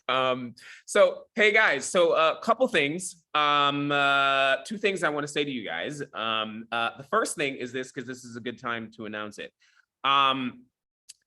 I am excited because Christine and Patrick. So I grew up in Mastermind, if you guys have an understanding of what that group is. But so far, LAS currently does not have a Mastermind program. And I have been looking for quite some time to sort of what can we do in regards to some sort of group work so that people can have something like that to help build their career. And so funny because I reached out to Christine thinking the answer was going to be no. But I was like, what the hell? Let me ask Christine because she doesn't, do as much of this group work. And I also reached out to Patrick thinking that the answer was going to be no. And it was a yes. And I think we've been able to create something that I hope the LAS community and people beyond really enjoy and feel the value of. In doing this, usually Mastermind is simply about sort of nuts and bolts, let me get the agent manager, get myself on the casting websites and all that stuff. And it doesn't go beyond that. So starting today, we are actually introducing a group called Career Circle that is facilitated by both Christine and Patrick. And so what the Career Circle experience looks like, it would be meeting twice a month, right? And one of those meetings, it's called Up and Running, right? One of those meetings is going to be facilitated by Patrick, where you're really focusing on what are the nuts and bolts that you need to do, the pragmatic things that you need to do in order to build your career, right? Reach out to casting directors, your mailing list. How do I get an agent? I need help getting more agent meetings, showcases, all those, sort of like individual tasks that you need to deal with, and they are a part of the reality of being in the industry, right? However, from my personal perspective, some of you may not feel this way, but from my personal perspective, is that eventually you are going to accomplish those tasks. They may seem, mountainous right now, but you're going to accomplish those tasks. And then one has to ask themselves, okay, if I have those tasks accomplished, now I need to be engaging in my career more from even a broader sense, or as like Christine said, looking from up above and getting guidance and support with that. Or is there a different strategy I should be utilizing in how I'm approaching this? And this is what I think is so dope about this, is that the second meeting is going to be facilitated by Christine, where you'll be looking at more big picture stuff, right? So in joining this group, whoever decides to join the group, you get to utilize it how you want. If you feel like you're just focused on pragmatic things right now and you just want to do the session with Patrick that's once a month, that's what you can choose to sign. You can choose to show up for that meeting. Or if you're like, you know what, I need a break from emailing casting directors and just I need to actually spend some time just looking at the big picture of this thing, right? Then you can just, do the meeting with Christine every month. If you feel like you need both right now, then you can do both, right? To me, it felt like a more, definitely a more holistic way, and deals with more of the challenges that I think we face as actor in building the trajectory of this career. So Gabby will post the link for Career Circle for those of you who want to sign up. The monthly cost for a Career Circle is $35 for if you're LAS students, and it's $45 a month if you're a non-LAS students. Anything you guys want to say about Career Circle, or add to the description of what I just said? Yeah, I just want to say that Patrick's group is also there for accountability. So it doesn't matter like what things you're working on or what level you're at. It is a place where you can be like, this is what I'm going to do, and then be held accountable and celebrated and tracked along that. So it's for projects and details and tasks and that kind of stuff. Mm-hmm. And then the Inside Out group is really about like, okay, so what's holding you back? What are the knots? What are the stories you're telling? What expansion experiments do you need to do wherever you're at? So don't think of it as part of like, okay, well, that's where I have to start, and then I can graduate to that. It's like, no. And some months you can come to both. Some months you can just pick one. Like, it doesn't matter. Just do it as your schedule. Do it as you need. We're all adults here. You can figure out what you need from us. These groups are tools that you can use as you need them. You can show up a little late. You can leave a little early. Like, it's not like this rigid. We're not in school. These are groups of adults here to grow together. Yeah, totally. To echo that, Christine, just in terms of like, the name Up and Running is like, is there something up and running about your career system, or is there something that's not? And you're like, I need to build a better system here. I need to figure out what's the habit that I'm going to build that's going to feel sustainable. And doing a lot of group troubleshooting in terms of those difficult conversations that may happen at any point in the career among representation or among casting, or how do I broach this topic, or how do I make sure I'm on top of this? How do I reach out to this kind of person, et cetera? So yeah, I mean, there's certainly a really great place to start if you're like Actors Access. I've heard of this thing. But also if if there's a sort of like, I just don't have a system. I just don't have a way that I am weekly maintaining and progressing career-wise. And that would be a space to sort of refine that for ourselves. Yeah. And then in my group, it's about inside and out. So external obstacles and internal obstacles. It's not just all you that's the problem. There can definitely be things on the outside that need, how can we figure that out? But then also it's like, okay, and then how might you be contributing, or what knots might be like in your way? Yeah, good stuff. And then Christine, for those of you who still have questions, Christine is actually going to stay on the Zoom for another hour, or until we answer all the questions for those of you, because I really want y'all to, hear from her. I think her perspective is amazing. And so we will figure out a way to sort of get you guys on camera so that you can ask questions specifically. This is a bit of a bonus segment that we didn't say because we didn't know how many questions we were going to get. And I'm excited for that. Can I say one more thing though, real quick? Yeah. This feels like a great time for me to talk about my chiropractor. I was going to say. Because I wanted to tell people about this chiropractor that I just that I found recently, right? So I've been dealing with a debilitating back issue since I was in my 20s. I was just one day riding a bicycle, and I just had a sort of like a postural imbalance, and one of my, my L5 just sort of became treated, and it's something that I've been dealing with my entire life, right? And I've mainly done it really through, after I tried the medical system, I went to chiropractor, I went to physical therapist. All they would keep doing is just putting that darn electric thing on my back, which was just irritate things. And then I really developed a strong self-management system, right? Where I was just, training the muscles around, and that really, really got me through the last 2 decades, even though medically I was advised to get surgery when I was in my 20s. And I was like, yeah, I'm not going to do that. I'm going to manage it myself. But last year was really tough for me because I would say that I spent half of the year in some sort of debilitating back pain. Meaning that like when I wasn't teaching or they're like, I was on my couch lying down. And then finally, a bunch of people wanted me to go to a chiropractor. I was like, no, I've done that. I've tried that. It's not helpful. But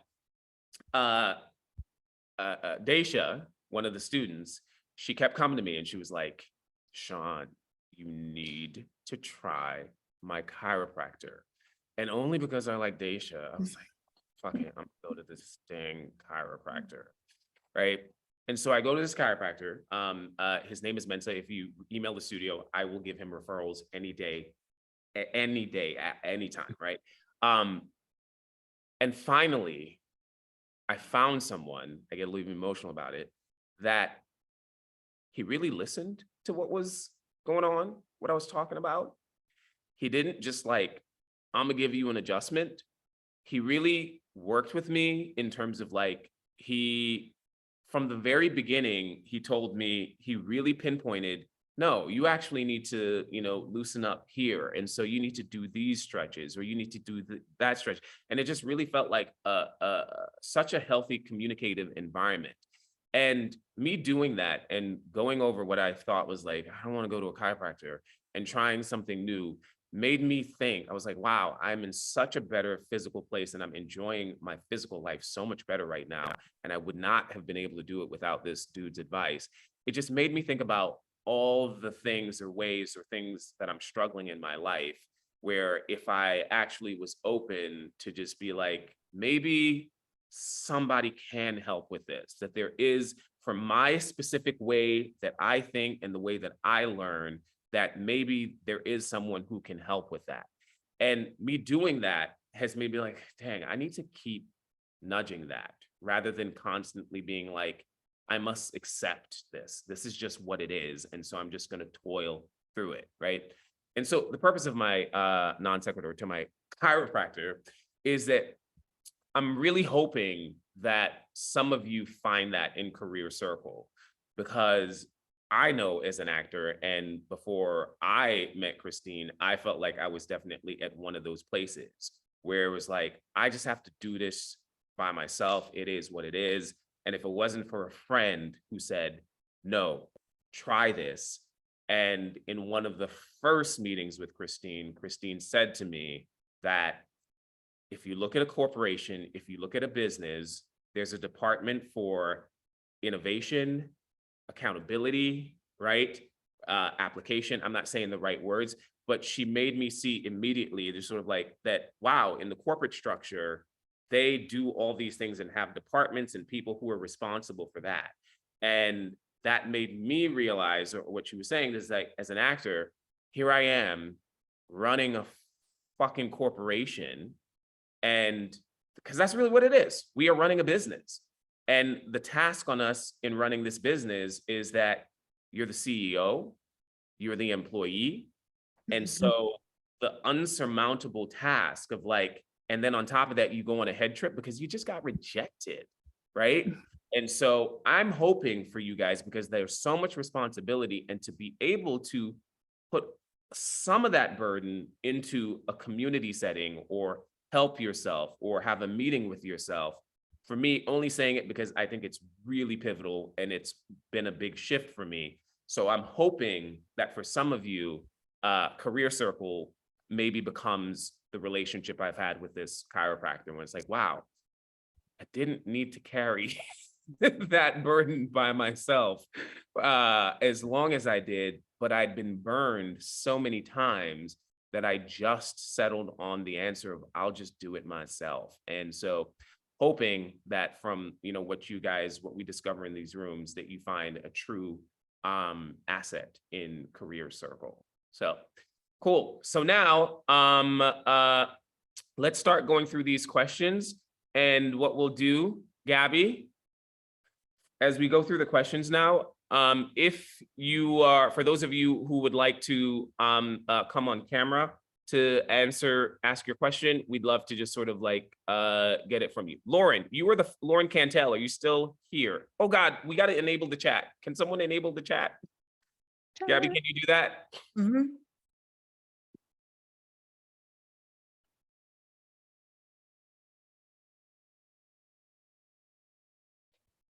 Is it enabled now? I don't know if it's enabled. It's not enabled on my end. Gabby, you want to turn on your camera? Is it enabled? You should be good.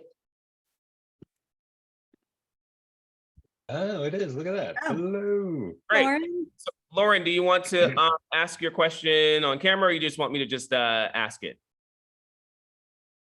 Can you chat it in? Yeah.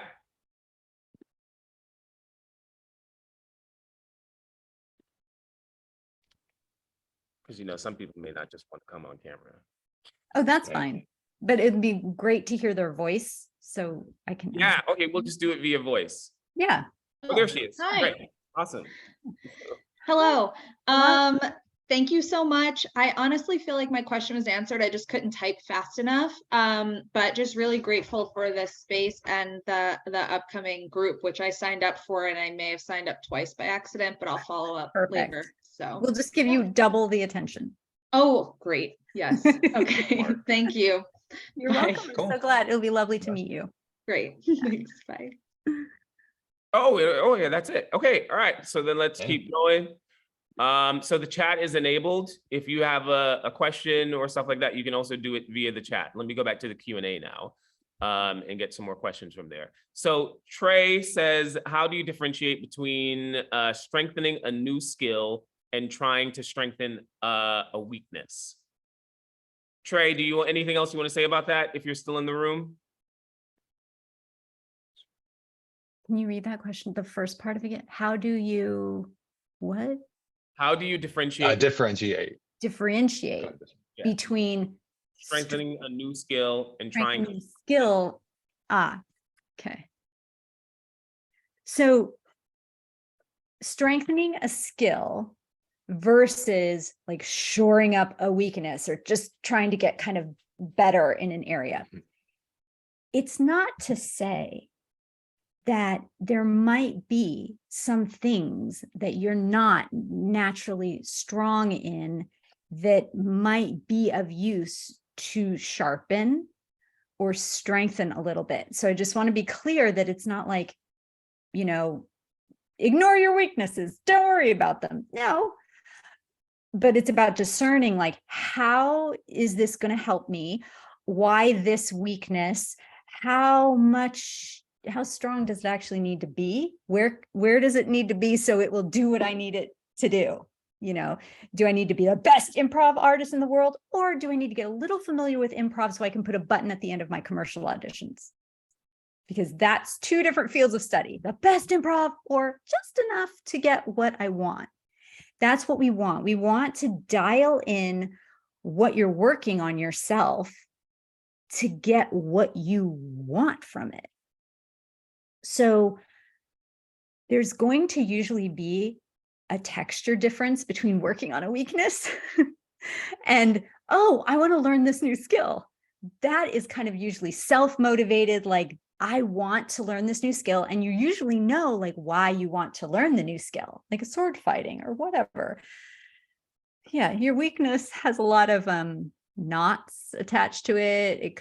There could be like a little traumatic residue attached to the weakness. So we want to be really clear that you're not like forcing yourself to do something, or it's not a drag on your emotions and energy. And a lot of the time, the drag on your emotions and energy is all up here. It's about the stories you're telling yourself about the weakness. And if we can shift some of those stories, then it's like, oh, okay, I'm just going to work on this weakness. Instead of like, oh God, the weakness that's plagued me my whole life kind of thing. And there might be just stories that you're telling yourself that make you think you need to address this weakness, when in fact, I think maybe you need to address the story so that the weakness just becomes inconsequential. So there's a lot of things we can look at. But the main difference, if that's what you're asking, between developing a new skill and like shoring up a weakness, this is going to feel a lot different, I think. Yeah. Let me see. I'm going through finding who are the people who are still Who's here. this Sheila person on our? Sheila. I think Sheila just wanted to know the dates for Career Circle. It's Dates the and times, yeah. first Monday and third Monday of the month. Yes, so for April, that will be, which will be the first date, that was April 5th and 17th. And the That first seems meeting of unlikely. the month is with me. No?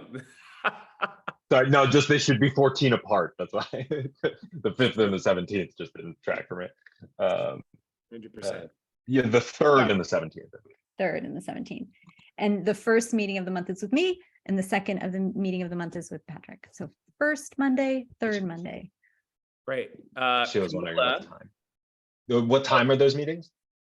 Oh, Sorry, 10 that a.m. was the- she was- 10 to 11:30 a.m. Mhm. Pacific Standard Time. Online. Camilla, you want to, Gabby, can you allow Camilla to share so that she can ask her question, whether she wants to say it vocally or turn on her camera? That's up to her.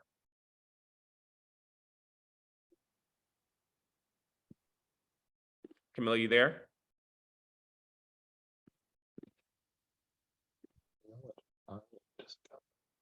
I don't know what I did. I just She is not. read the whole Oh, thing. you are here. There. Yeah. Great. Camilla, Uh, what was your question? My question.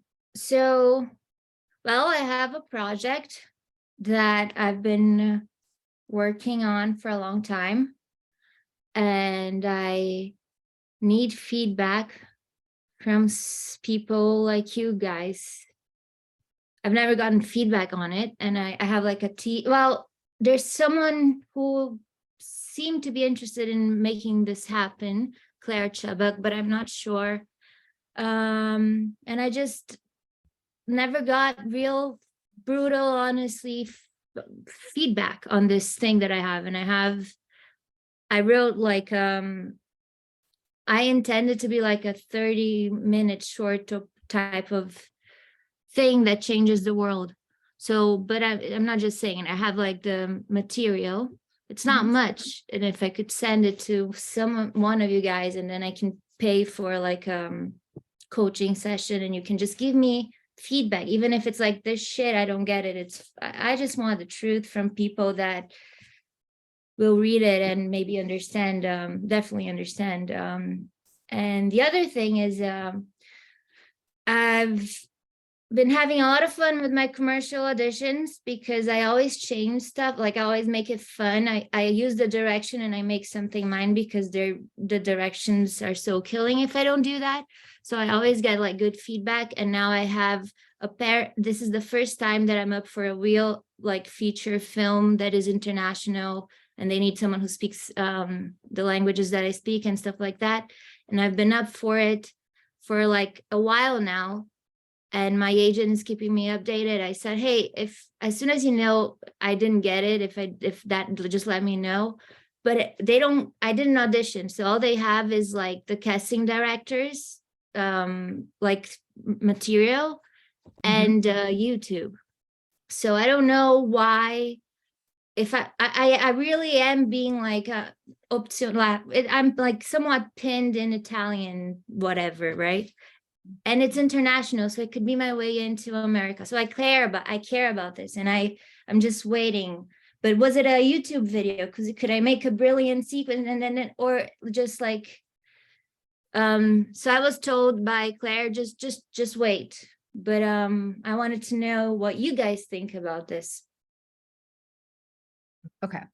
So let me take the first one, and then first, when you want to get feedback on something, the most important piece is to figure out what type of feedback you want, which you have done. You're like, I want to know if like this is a thing or not a thing. But the second most I mean, important, for me it is, right? I just want to oh yeah, I know you. Yeah. Of course, you want to be like, how do the people in the world, how does another person, how does it resonate? Yeah. But you want to make sure that the person or people that you're going to ask the feedback from are capable of giving you quality feedback. Yeah. An example, I get asked a lot of times like, oh, would you listen to my demo reel? And like, for voiceovers, is it any good? I'm like, I have no idea how to evaluate a voiceover demo reel. I do not know what the nuances that agents or whatever are looking for. I can't tell you that. So how I can be of help to you is we can figure out who would be good people to give you the feedback you want. Yeah, I even wrote some of their names down in the poem. That's the blueprint, right? But it's based on a lot of music, a lot of hip hop. But it's not a musical, right? It's So you would need someone who understood that world and enjoyed that world, because if you give it to just anybody who doesn't have the musical thing and they're like, I don't know. And then there's engineering in it. Yeah, I kind of touch a lot of different, I do a lot of references. One Barry Child and the Haze, you guys know what this is, but like if I'm talking about something else, maybe you don't, but like I believe that it works because it's the first thing I've ever done in that state that I don't know who was writing that shit, but it was coming like this. Yep. And it's sampling of everything that I've heard. You know what I mean? So what did you hear me just say to you? That I need to find the people that can understand, that get it, and can and want to collaborate with me because they see how they can well, we're not even looking for collaborators yet. You just want feedback. Like, is this worth pursuing? Is like, what do you think of this? Feedback is just someone's opinion. Yeah. But I think that once whoever has access to what I did, you'll understand that there's invitations. So like part of the feedback will be some sort of comment towards this because the whole thing is about meeting and collaborating. That's the goal of the. Well, yeah, but if you ask, So it's part of the feedback because it's kind of like, look at yourself, go through that, love yourself, now love yourself. Like, I don't know. Yeah. But for I see everybody, what you're saying. for everyone listening, so let me just say something. Yeah. For everyone listening. So you have a project, you believe in it. You have to get the right people that you think would appreciate it and see if they do appreciate it. And what you're saying, Camilla, is inherent in that, hey, what do you think of this project? Is, of course, if it's a great fit with your right people, they will likely be able to feel inspired to be like, ooh, you should talk to this person, or ooh, maybe I could help you with this. Like, of course, the invitation is implied. But what you're asking is, can I give this stuff to you, like to me or to Patrick, and get feedback? And I'm like, I'm saying to you, well, we're not necessarily the right people to give you feedback on it, but we can talk about who those people might be. And it sounds like you already have them mapped out. And But sometimes we how want can you feedback be from sure top- until you top look at people. it? Sorry. I don't, How can you be sure whether or not you're the right people until you look at the work? Since it's not like a work that can be really categorized in something, it could be see what you're saying. something. Mhm. So Yeah. like, So then if you're asking sort of a bigger question of how could I get private time with either Patrick or me so that we would spend time evaluating your work and discussing it and giving you our feedback, I'm certainly available for private coaching. And for members of the Career Circle, it will be at a special discounted rate, but that would be something private because it takes time. of course, yes, to I put it down dive in into that. the, Yeah. I would just, Yeah. but just initially it would be paying you for like half an hour, which takes to read the thing. And then you can even give me a feedback over like a short feedback over email. You don't have to, unless it's like something you want to talk about. And then I can pay for another one, but I can pay just for the time that it takes Sure. to look at the material. So that is something that would be open to you. And then in a group setting, we could certainly talk about who else you might get feedback from. And so Yeah. what was your second question? I can address, Yeah. I remember it. Yeah. Just in terms of, right, trying to maintain providing value for everyone listening and going more on the general rather than the specific, I think like, first of all, waiting is a state of mind. The time is going to pass. And so if there surely is a reason why these casting directors are interested in the work that you're doing. Even if that's not based on an audition, it's because of what you've already been doing. And so if in talking to your agent, it seems like no more direct communication with the production is appropriate as they are making their decision, then there's nothing else for you to do in terms of that route. But that is now a seed that you have planted, and there's a lot of money and decision makers that have nothing to do with you. And maybe it will flower this year, and maybe this won't be the project for you. And 5 years from now, they'll be like, who we really wanted to cast, and etc. Oh, yeah. So I'm good with the if no's. you've done enough. I've had my almost 1 million no's. I wouldn't say 100. So I'm good with that. But I get you. Thank you. I would just Cool. say, wherever the energy wants to go next. Cool. Thank Awesome. you. Camilla. Fair enough. Cool. Thanks, William. Camilla. Gabby, can we allow William? You can do it vocally, or you can come on camera, William, for the question that you said you have.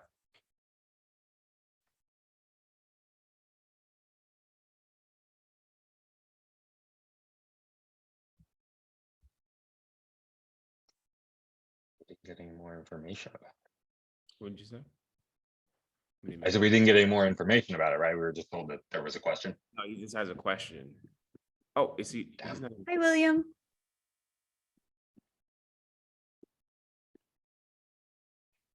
Hey there, how's Hi. everyone? Hey, First of All all, right, thank you. this is it's so rich. And I truly feel blessed. Thank you, Deshaun, and for pulling this together. I think a lot of us need this. My story is I'll be 69 years old in a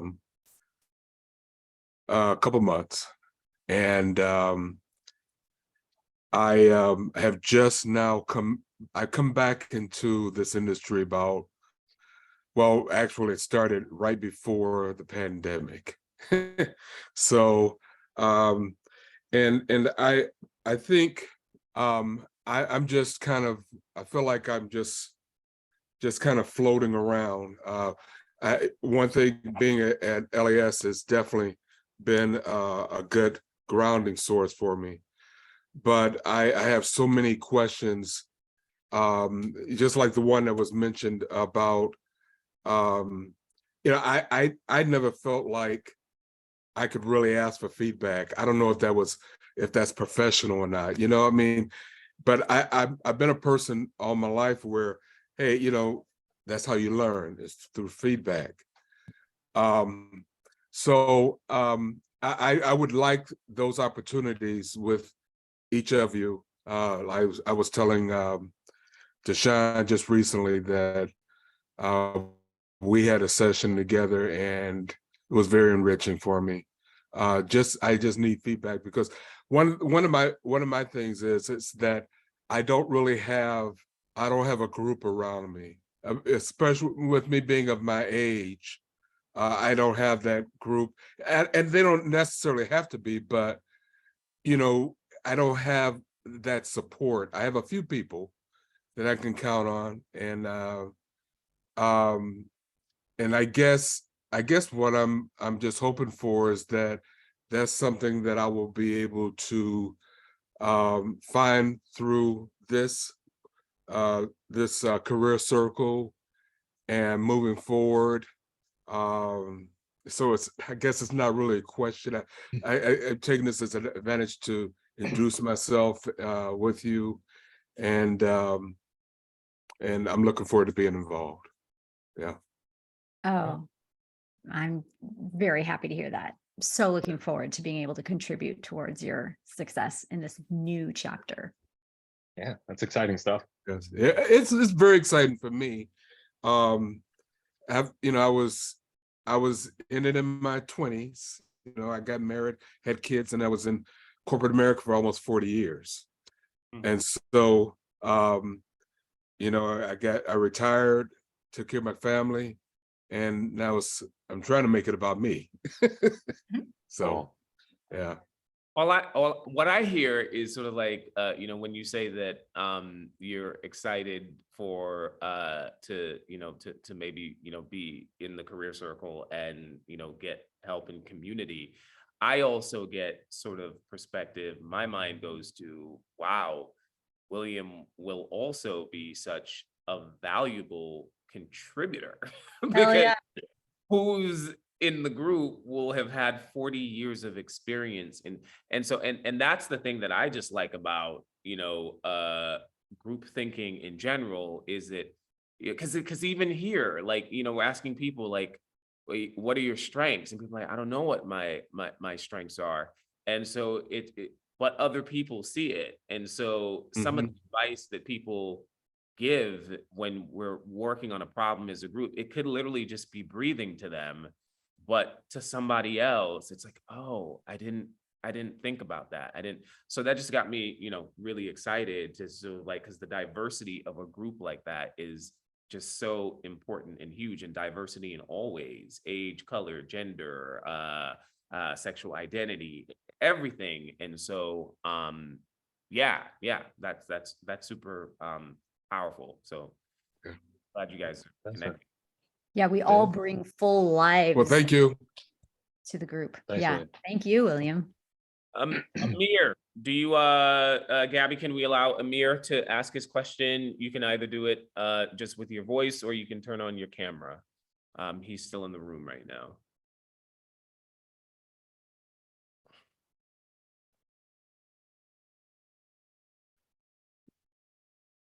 Hello, hello. Hello. How y'all doing? What's that quote? I'm sorry. What's that quote in the back? Yeah. If your dream doesn't scare you, it isn't big enough. Ooh. Okay. Um, so my question is, because of the unpredictable nature of the acting world, how would you define momentum, especially as somebody who knows their strengths or knows some of their strengths? Would you say it's more of like doing things daily, or is it changing your perspective? Like, how would you, because I'm also not a type A person, but structure and routine really helps. And when I don't have that, I can kind of feel like off kilter, or I can feel like I'm just putting a lot of energy into nothing. So if momentum is relaxing, is taking a break, is readjusting, then I can do that. But I was just curious how you would all define momentum, or if there's any personal experiences where you were like, I think I'm on the right track, or I feel like I've made a shift to trying to actually pursue my career instead of just, jumping from job to job. Cool. Uh, Yeah. ooh. So, no, go ahead, Patrick.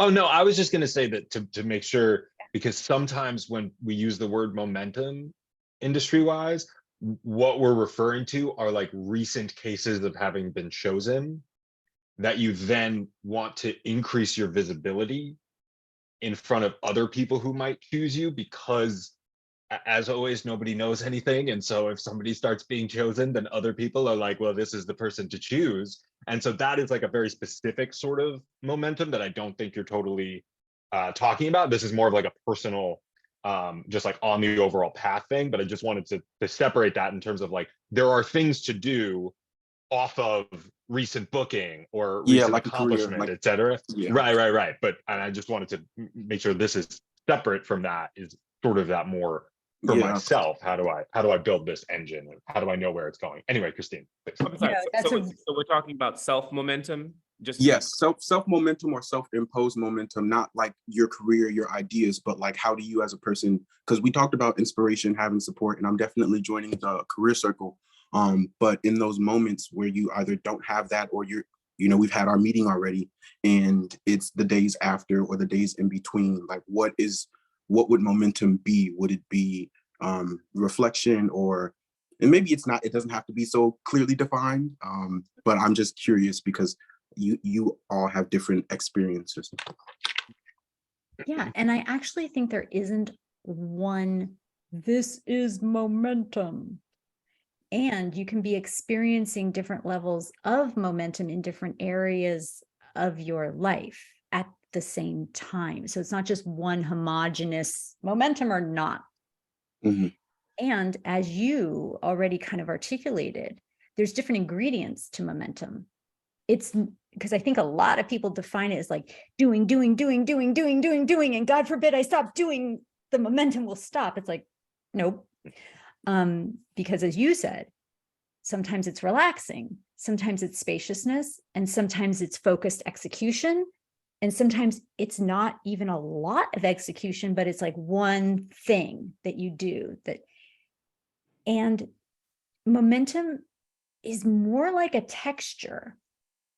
It's really this feeling of,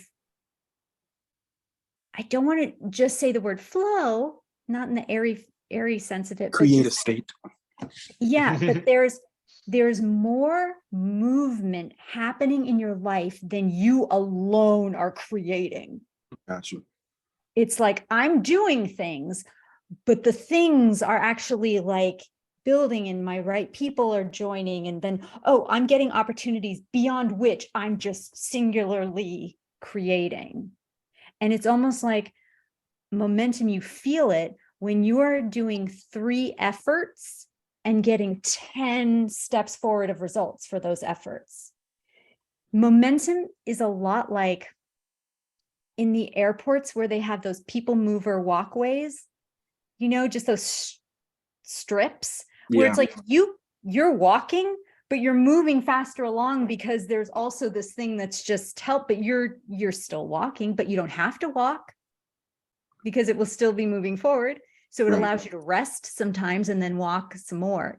That's what I would say is the best description of momentum, is that you're on one of those strips Gotcha. rather than jogging alongside of the person on the strip going, I'm going to get tired here in a minute, even though we might both reach the same destination eventually. Does that For sure. help? Do you have any other questions off of that?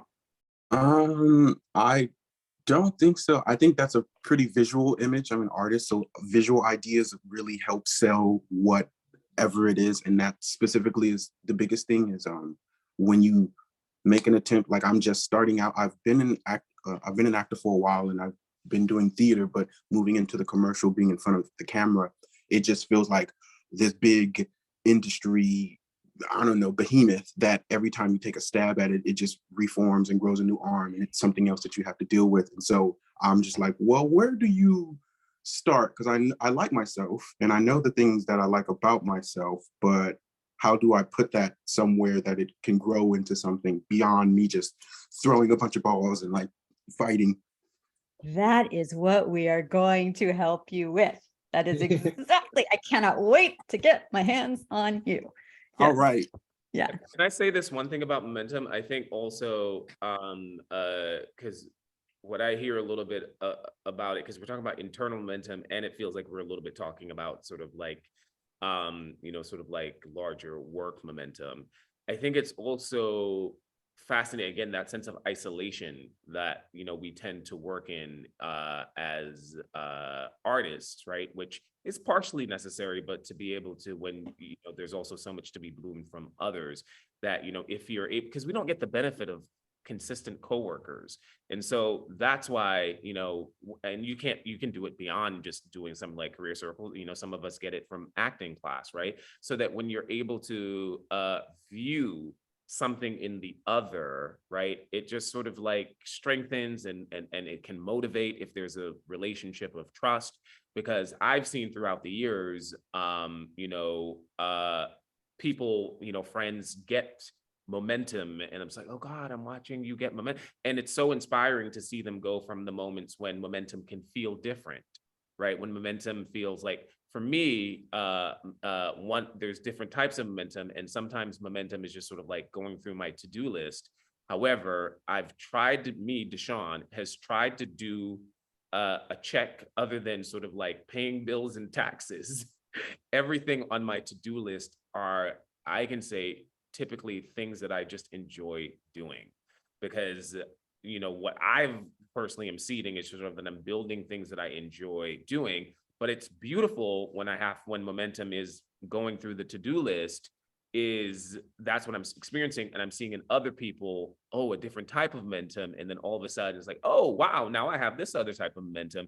And so that we can also allow and pay attention to just how cyclical it is, that we all will go through different types of momentum. Gotcha. Yeah. Sherrick, you want to jump on? Are you still here? Let me see if he's here. Sherrick is still here. Can we allow Sherrick to chat or turn on his camera, whatever is more convenient for him at this moment?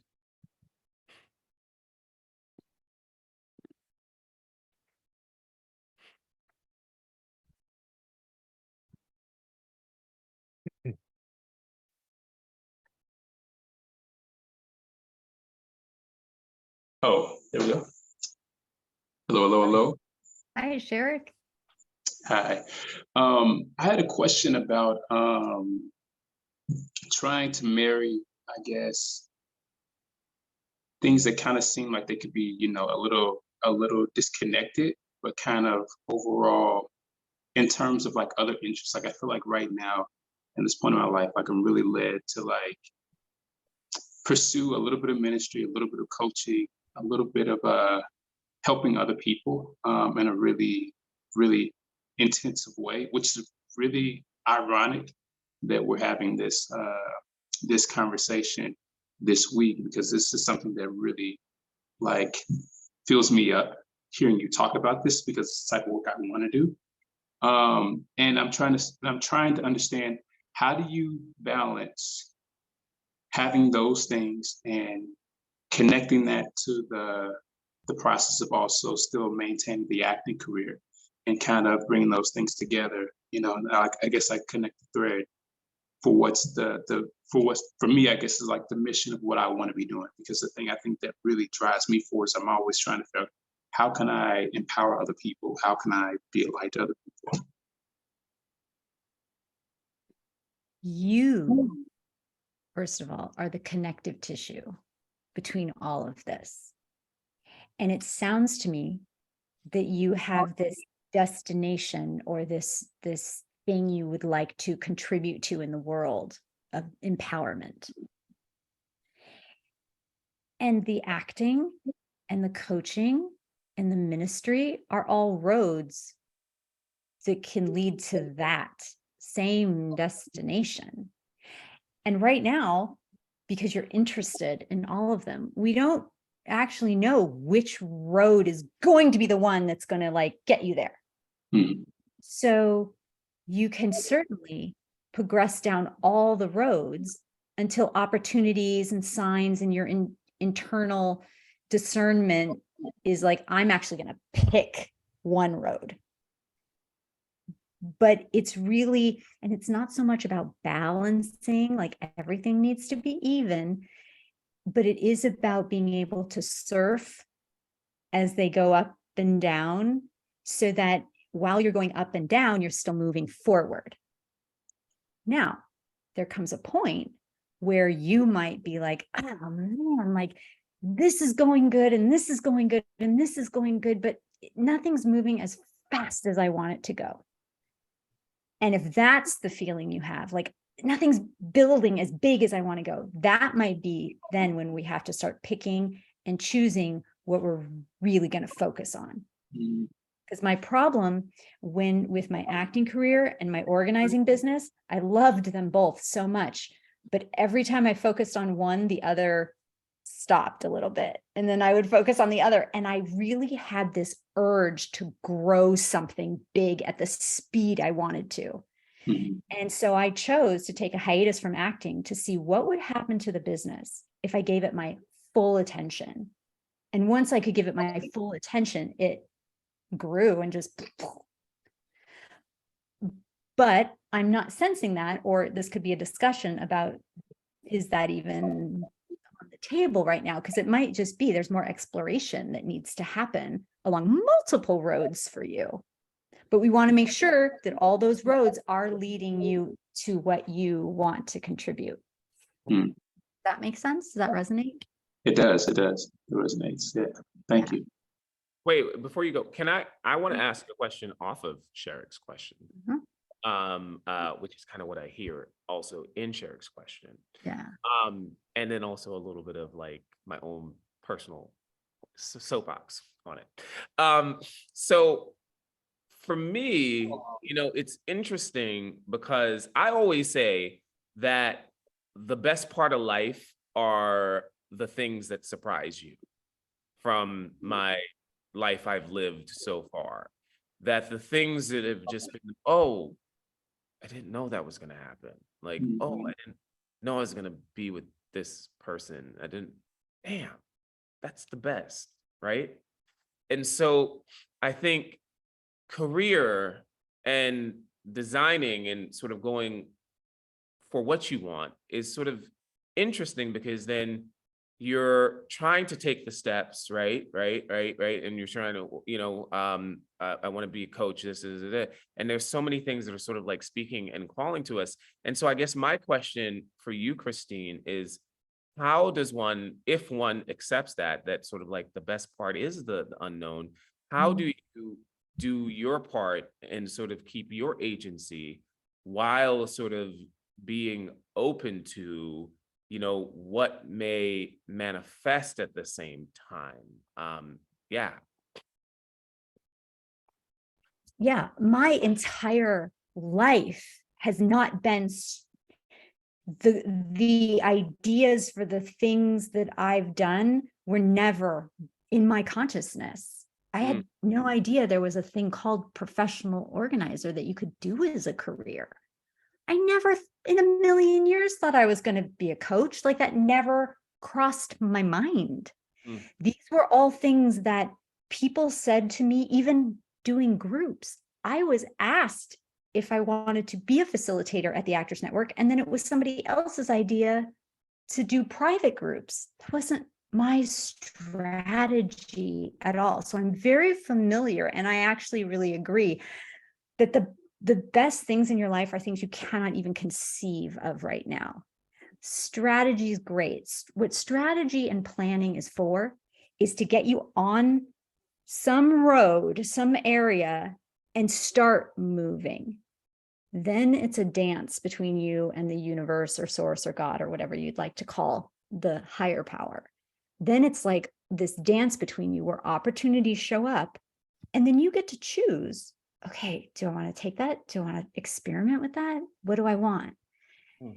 And there's going to be a lot. And the thing about success, though, is it requires a narrowing of focus eventually, not right at the beginning necessarily, although some people are like, really, they know what they want, but eventually, and you have to build the muscle of being able to say no to a lot of opportunities, because you will not be able, the goal is for you to have so many wonderful opportunities, but then you have to pick and choose because we only have so much time and we can't do them all.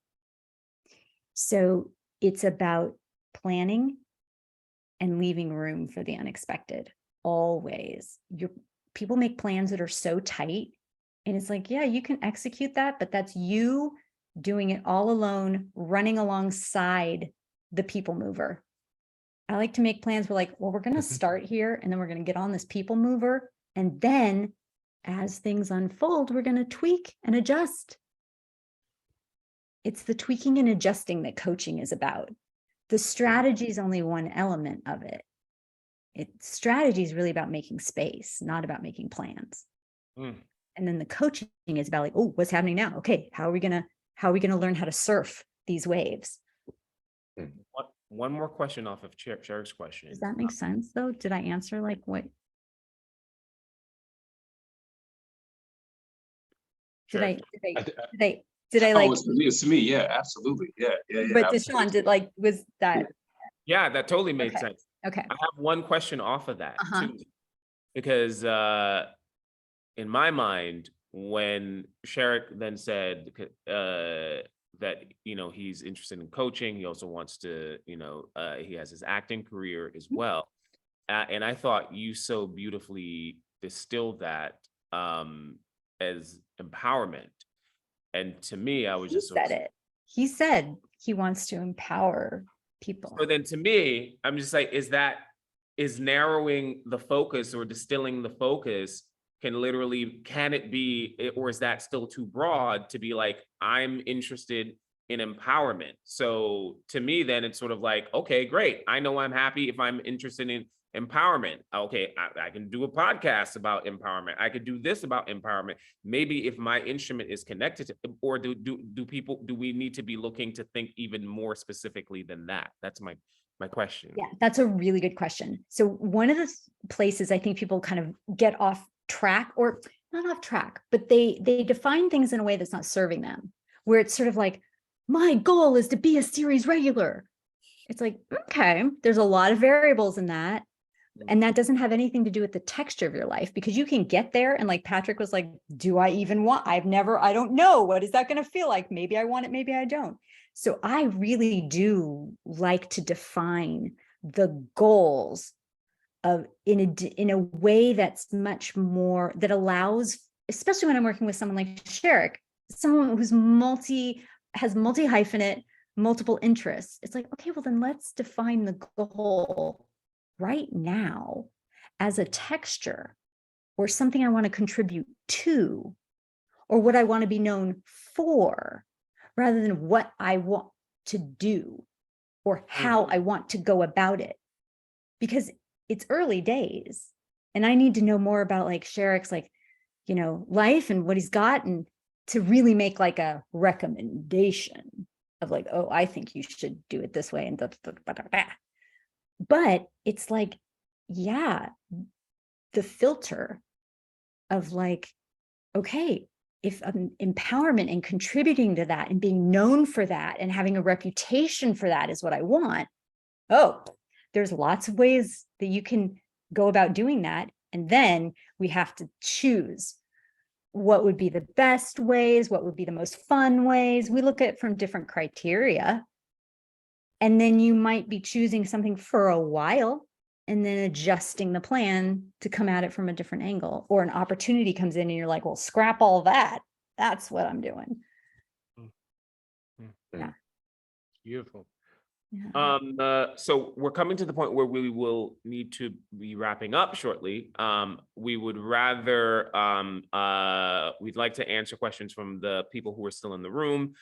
So if you do have something, tap it, chat that you have a question in the chat, and then we will see if we can get you on camera or just get your voice. I know that Jessica is in the room. And so Jessica, Jessica Franco, you can speak your question. Gabby, can we make her a panelist so that she can speak her question or turn on her camera, whatever is most convenient for her. Hi, Jessica. Hello. Hello. Hi. Thanks for taking my question. I'll make it quick. I'm often told by so many people that my strength is my energy, which is super nice. But oftentimes, maybe I think I've fallen into the pattern of letting that lead me into a supporting role in life. People love my compassion or my energy in the room, or my perspective or the support I bring. And then I fall into this energy of support for everyone else. So how do I lean into my strength, knowing that I do like who I am and I like my energy, but I also don't want to settle in that supporting experience? I love this question so much. The answer is, there comes a point in your life, if you are ambitious and you really want to achieve some things, where you need to take your superpowers and turn them towards yourself. Instead of turning them towards others, they need, at least a percentage of them, need to start being used for you. So how can you use this wonderful energy to help support yourself?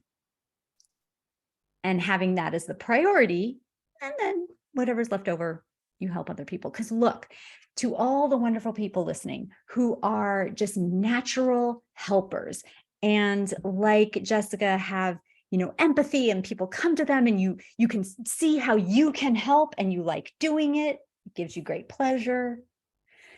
That's all great. And you don't need to change any of that. But you are naturally wired to help. You will help no matter what your situation is. So even if you turn all your superpowers on yourself, chances are whatever you're creating out of that is going to help people.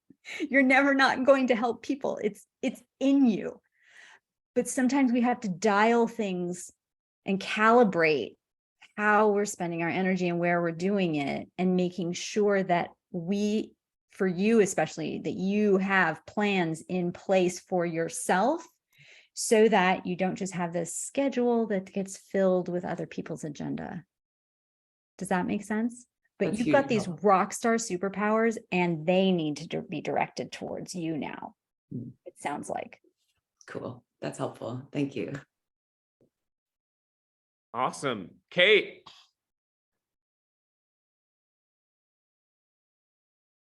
And then Eden, because Eden has another question. Okay, so, and then we'll wrap up there. But Kate, can we allow Kate to turn on her camera or use her voice? I laugh because that's the thing we've been working on in acting class.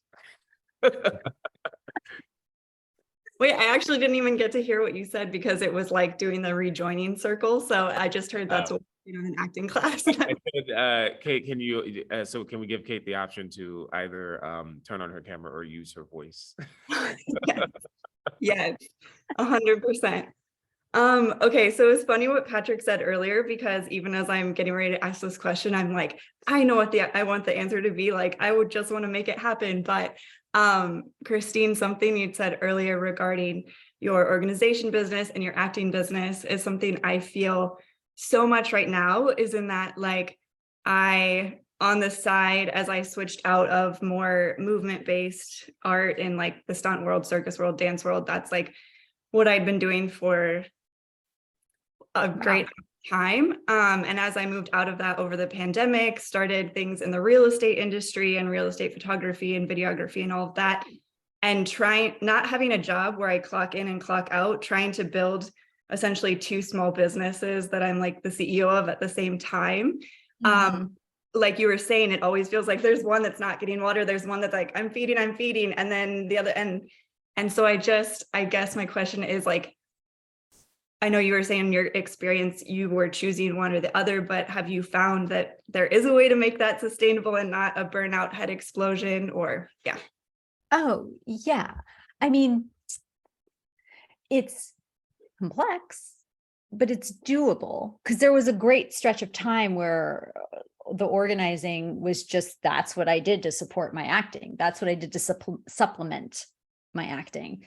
And then I just happened to make that decision of my ambition was to grow something bigger, faster.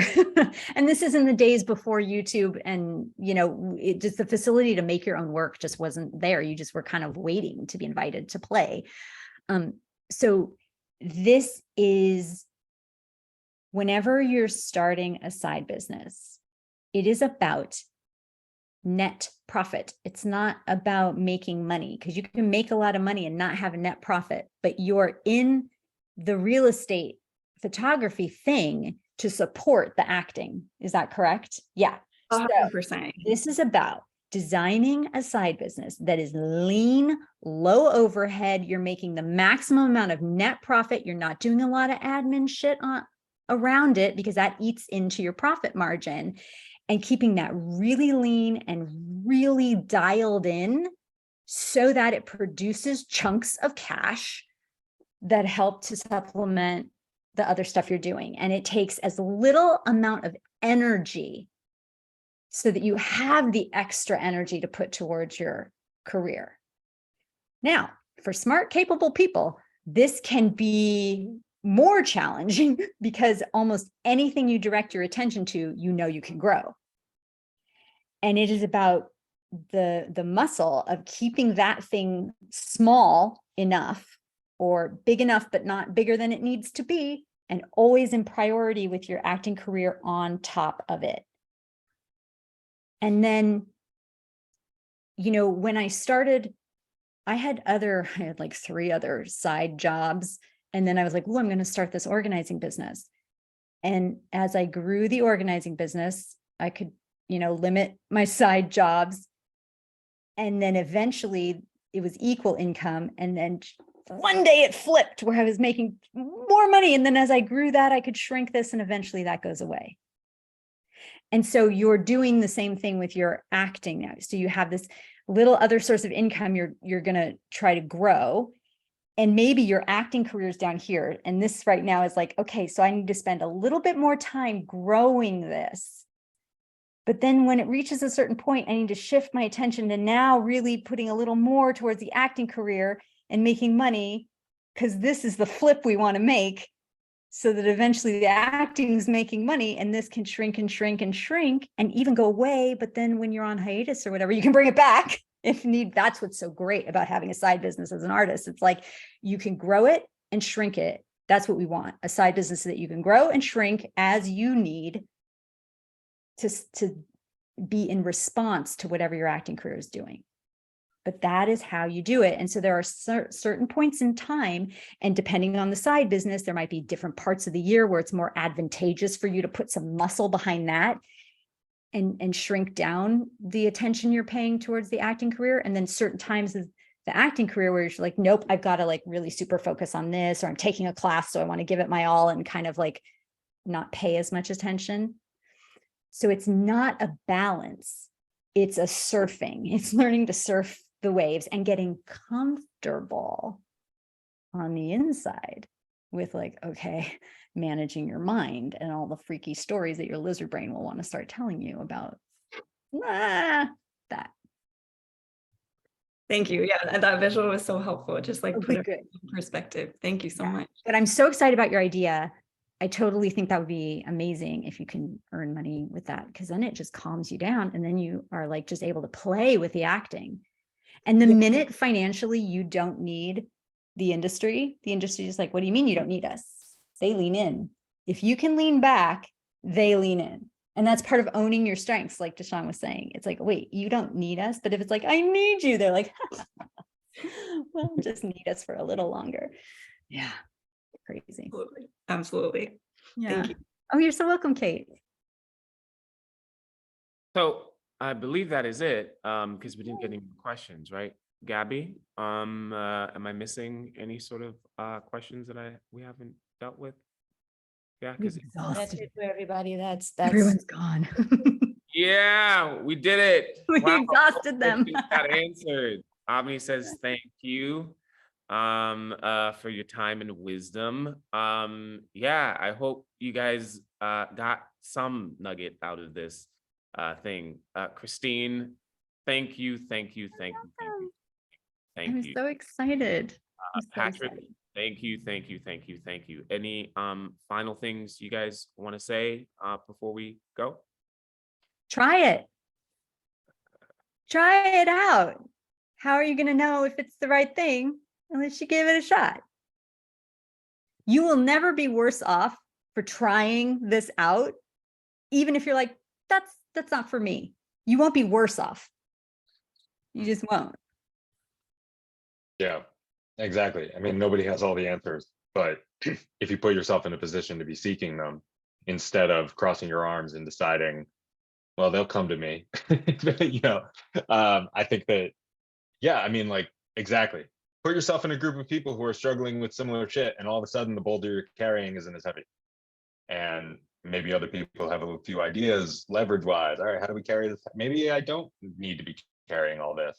The most beautiful thing to me about putting yourself in that kind of group is you don't know what about it is going to be helpful, because if you already knew, you wouldn't be trying to put yourself in that kind of environment. So like, it'll change whatever your relationship is to the thing that is dominant for you, just like anything else would.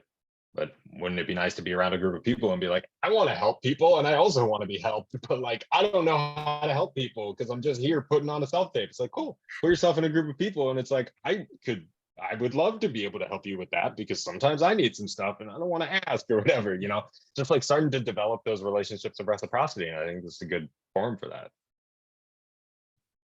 Dope. Thank you guys both for the amazing nuggets today. Appreciate it. All right. Okay, y'all. See you next time. Yeah. Have fun out there. Have a good day.